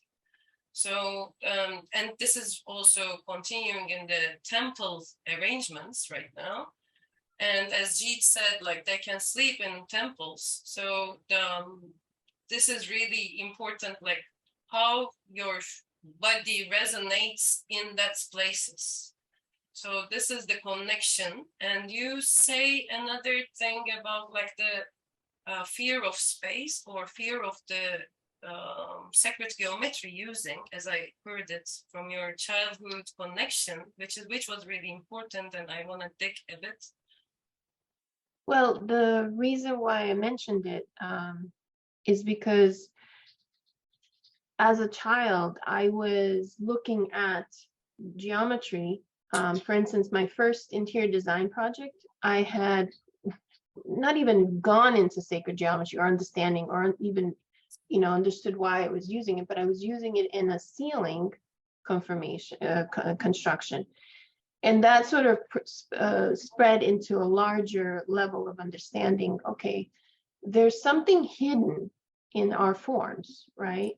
Because as architects, we express the form, but we don't really analyze why it should be that proportion, or why is it that height? Why is it that spiral? So I think that modernism was the extreme, right? Where, okay, corner, pilates, everything was the exact opposite of where we're going with this. Now it's come back to, hey, you missed an important part of it. It's sacred geometry, but how do you live in a sacred geometry space? So I just want to say about this, like, this is the holistic approach. This is the whole system thinking. So in our education, unfortunately, in our modern education, we learn really like, this is vertical, this is horizontal, and like the elemental approach is so 2D. So it is really connecting with seeing all in unity, in togetherness. So this is the way that we need to apply it into our environment, also into our life. So to see the cycle all with which is coming in, coming out. So this is the way like how the sacred geometry is working also from my understanding. But do we have anywhere where people have lived in sacred geometry that they have tested the experience? Yes. I have friends who live in a geodesic dome, or a form of it. Actually, it was a dodecahedral, and now this is not like a scientific study, but they resonate in it. It's beautiful. It's a very harmonious setting for them. The sacred geometry, the root 2, root 3, root 5, golden mean, all of these, they will only enhance. If you have these built into your structures, they're going to enhance things. Where people get a little bit confused is where they see, for example, that the HIV virus, for example, may be an icosahedron. So even things that we look to as being not so positive will also use these structures, but it helps them. It makes them very difficult to deal with. So again, these things enhance any kind of life. It's not like they bring bad things in. I'm trying to make that distinction. And I know Steve Bass had his hand up. I think he has a good point here. Well, yeah, I would only add to what's been said here. Something that Keith Critchlow told me at one point. He said, if your work looks like geometry, keep working. You see, because the geometry are what they call linea occultae. They're hidden lines. They're lines that are hidden inside the object. So when you look at a human being, you don't see the geometry, you see a human being, you see a unified human entity, right? But yet we know that it's guided by geometry, right? Because the great people have studied these matters. So it's a matter of, design is more than geometry. Geometry is a tool of design, but it's only one of the tools. There are other tools that you have to know about. If you want to design properly, you have to know about history, you have to know certain other aspects of theory and so on. and how to present things and so on. So there are many aspects, which I go over in my own. I'll make a shameless plug here for this book that I wrote, for this book here that I wrote. But it talks about how to use these hidden lines in ways that are humanistic and that relate to human beings, and they don't, they're not abstract, right? But modern architecture is abstract, abstraction is a little hard to live with most of the time. Yeah, Sometimes I'd like to. but yeah, I could comment on that too, and then we'll take the next question. But for several years, Dan Winter, Michael Rice, who is a well-known sacred geometry architect, and myself, we coined the term bioarchitecture. And in fact, we put on several sort of conferences combining eco-design, sacred geometry, and feng shui, right? Because it's kind of like a beautiful blending there. Irina, just to say, put a little bit of my input in there, we would always start with, there's a little bit of a theme from feng shui here. There's the perfect world, and then there's the imperfect world. And the human predicament, we're imperfect, and to attempt to be perfect can cause a lot of tension, even in your own life, as you know. When you attempt to be perfect, it all breaks down. So we had a little bit of a theme, like from feng shui, that there's the domestic living, the mundane living, where you needed, yes, organic structures, beautiful breathing materials that we had in our traditional architecture with the bio materials, the wood, the stone that just breathes with the environment. And so your meridians, your aura would just breathe and interchange beautifully. So I think that's a very important place to start. With our sacred spaces that we built in the Orient, and of course in the West, these were, as Steve just said, these were abstract, exact proportions, where it was kind of like the perfect realm, the sacred realm, that you would go to these churches, these temples, these sacred spaces, and experience the very strong charge and the ritualistics that went with that environment as well. But it's not like you were washing your clothes every day in that environment. It's a little bit too strong in one sense. So I think just stepping it down a little bit into when we're doing modern bioarchitecture, we're talking about the materials, we're talking about solar design. You can sneak in, absolutely, you can sneak in the lovely curved chi flow, the feng shui guidelines and principles there. And you can sneak, with the designs that I've done, I only sneak in a little bit of the ratios. I might make one room like a golden mean ratio. We even know when we have the sound of the golden mean sound, it's not a comfortable sound, right? It's not a harmonic sound.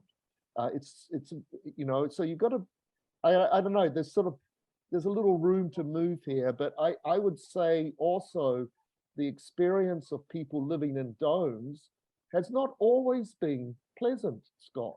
With my immediate reaction to this is because they're quite intense.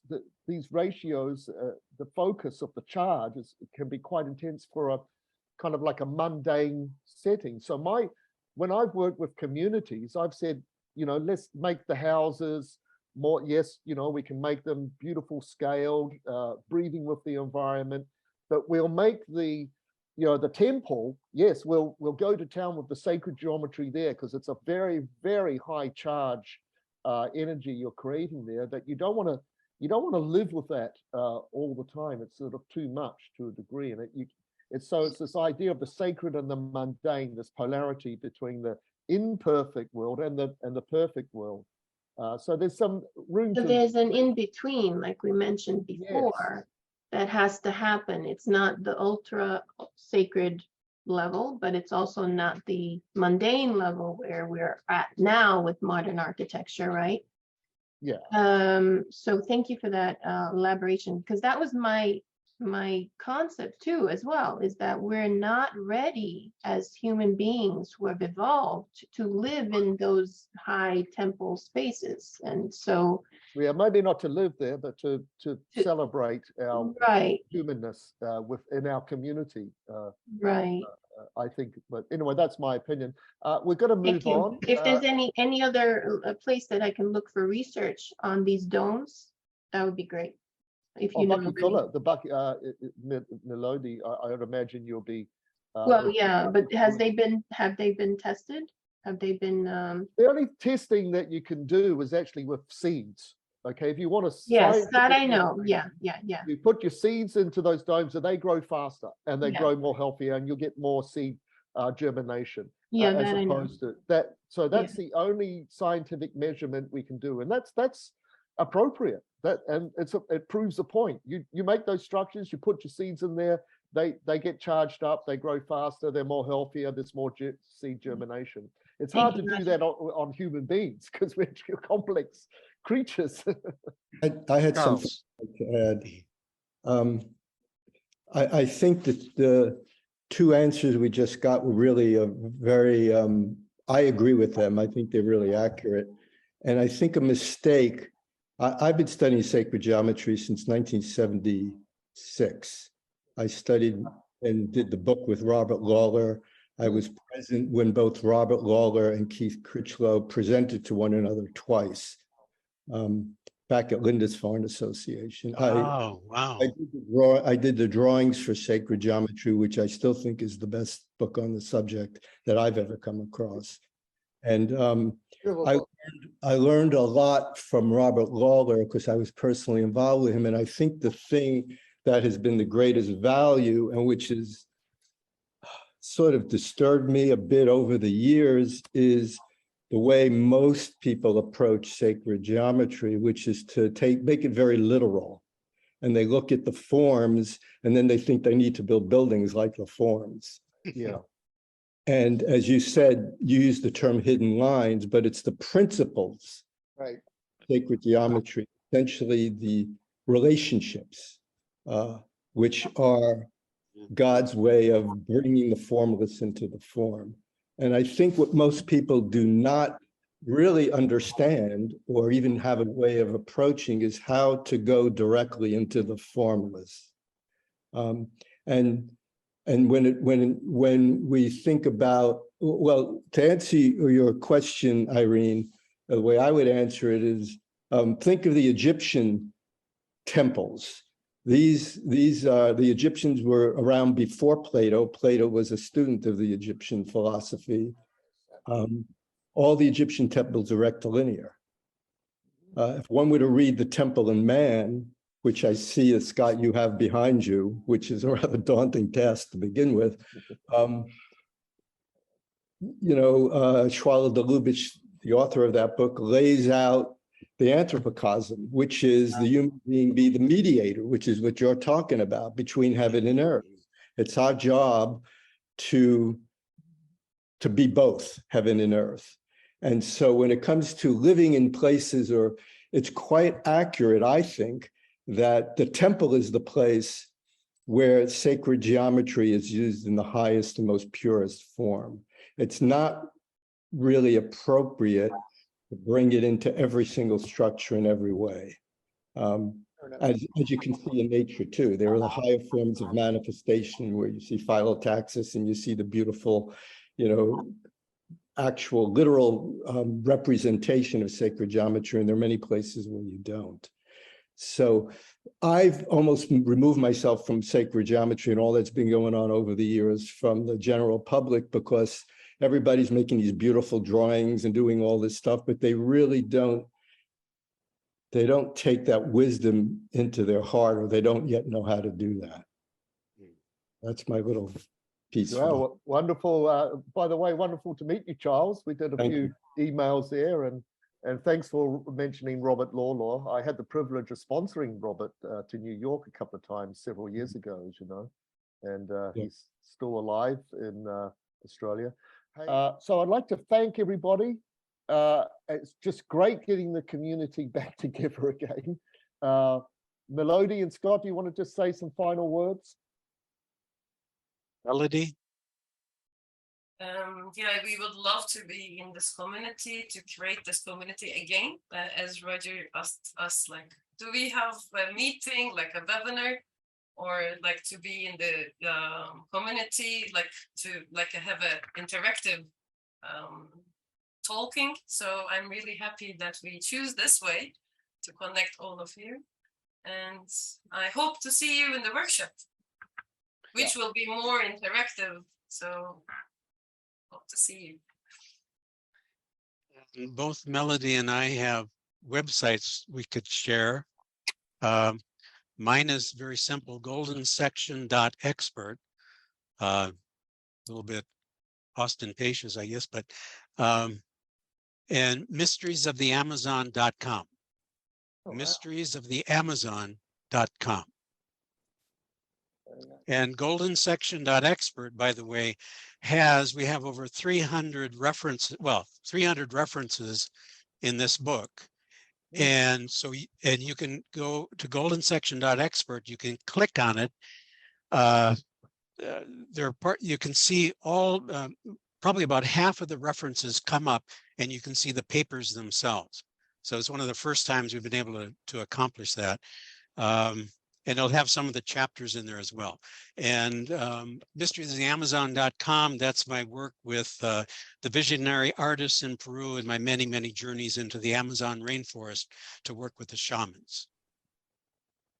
Which next year I probably will be bringing some groups down into, this is separate from what we're doing, but down into Peru. Kind of decided I need to do that now in the later years of my life. And Melodi, do you have a website? Yeah, you can connect me LinkedIn or like from Instagram. So that's the way. And I don't still build up my innovations into website, hopefully soon. Okay. Good. So, see you all soon, and watch out for the newsletters with the training that we're offering in March and then later on in August. So thanks again, guys, and I'll see you soon. Thank you very much from Thank me you, and from everyone. Melody. And Charles, thank you for sharing. Thank you. See you, guys. Thank you. Bye-bye. Roger, Yeah, Greg. just a quick hello. Good to hear your voice. Good to see you again. I did send you some information on the construction in Mexico is well underway and should be complete by April. One of the comments earlier in the discussion was about, how important it is to adhere to the specifics of sacred geometry. You kind of know my background. Michael's been to the property. I started my design on a hexagonal grid, and everything is in proportion to that hexagonal grid. And it tends to evolve. The structure has come together very well. But just the little answers, just the little questions that pose themselves, a lot of times can be found in just applying the knowledge you have, the ratios that we know about so well. But anyway,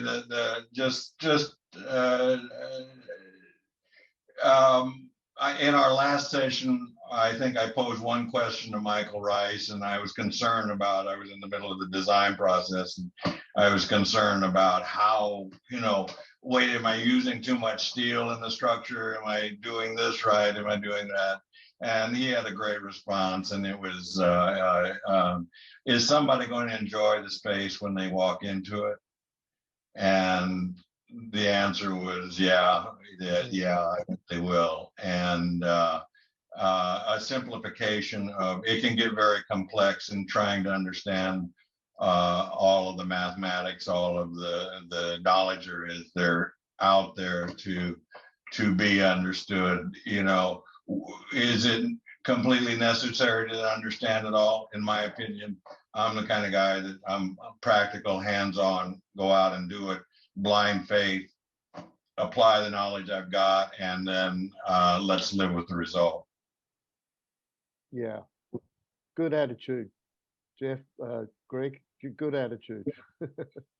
I sent you some stuff on the construction and a little 360 video of where we're at Okay. now, and you know, hopefully we'll stay in touch. Yeah, for sure.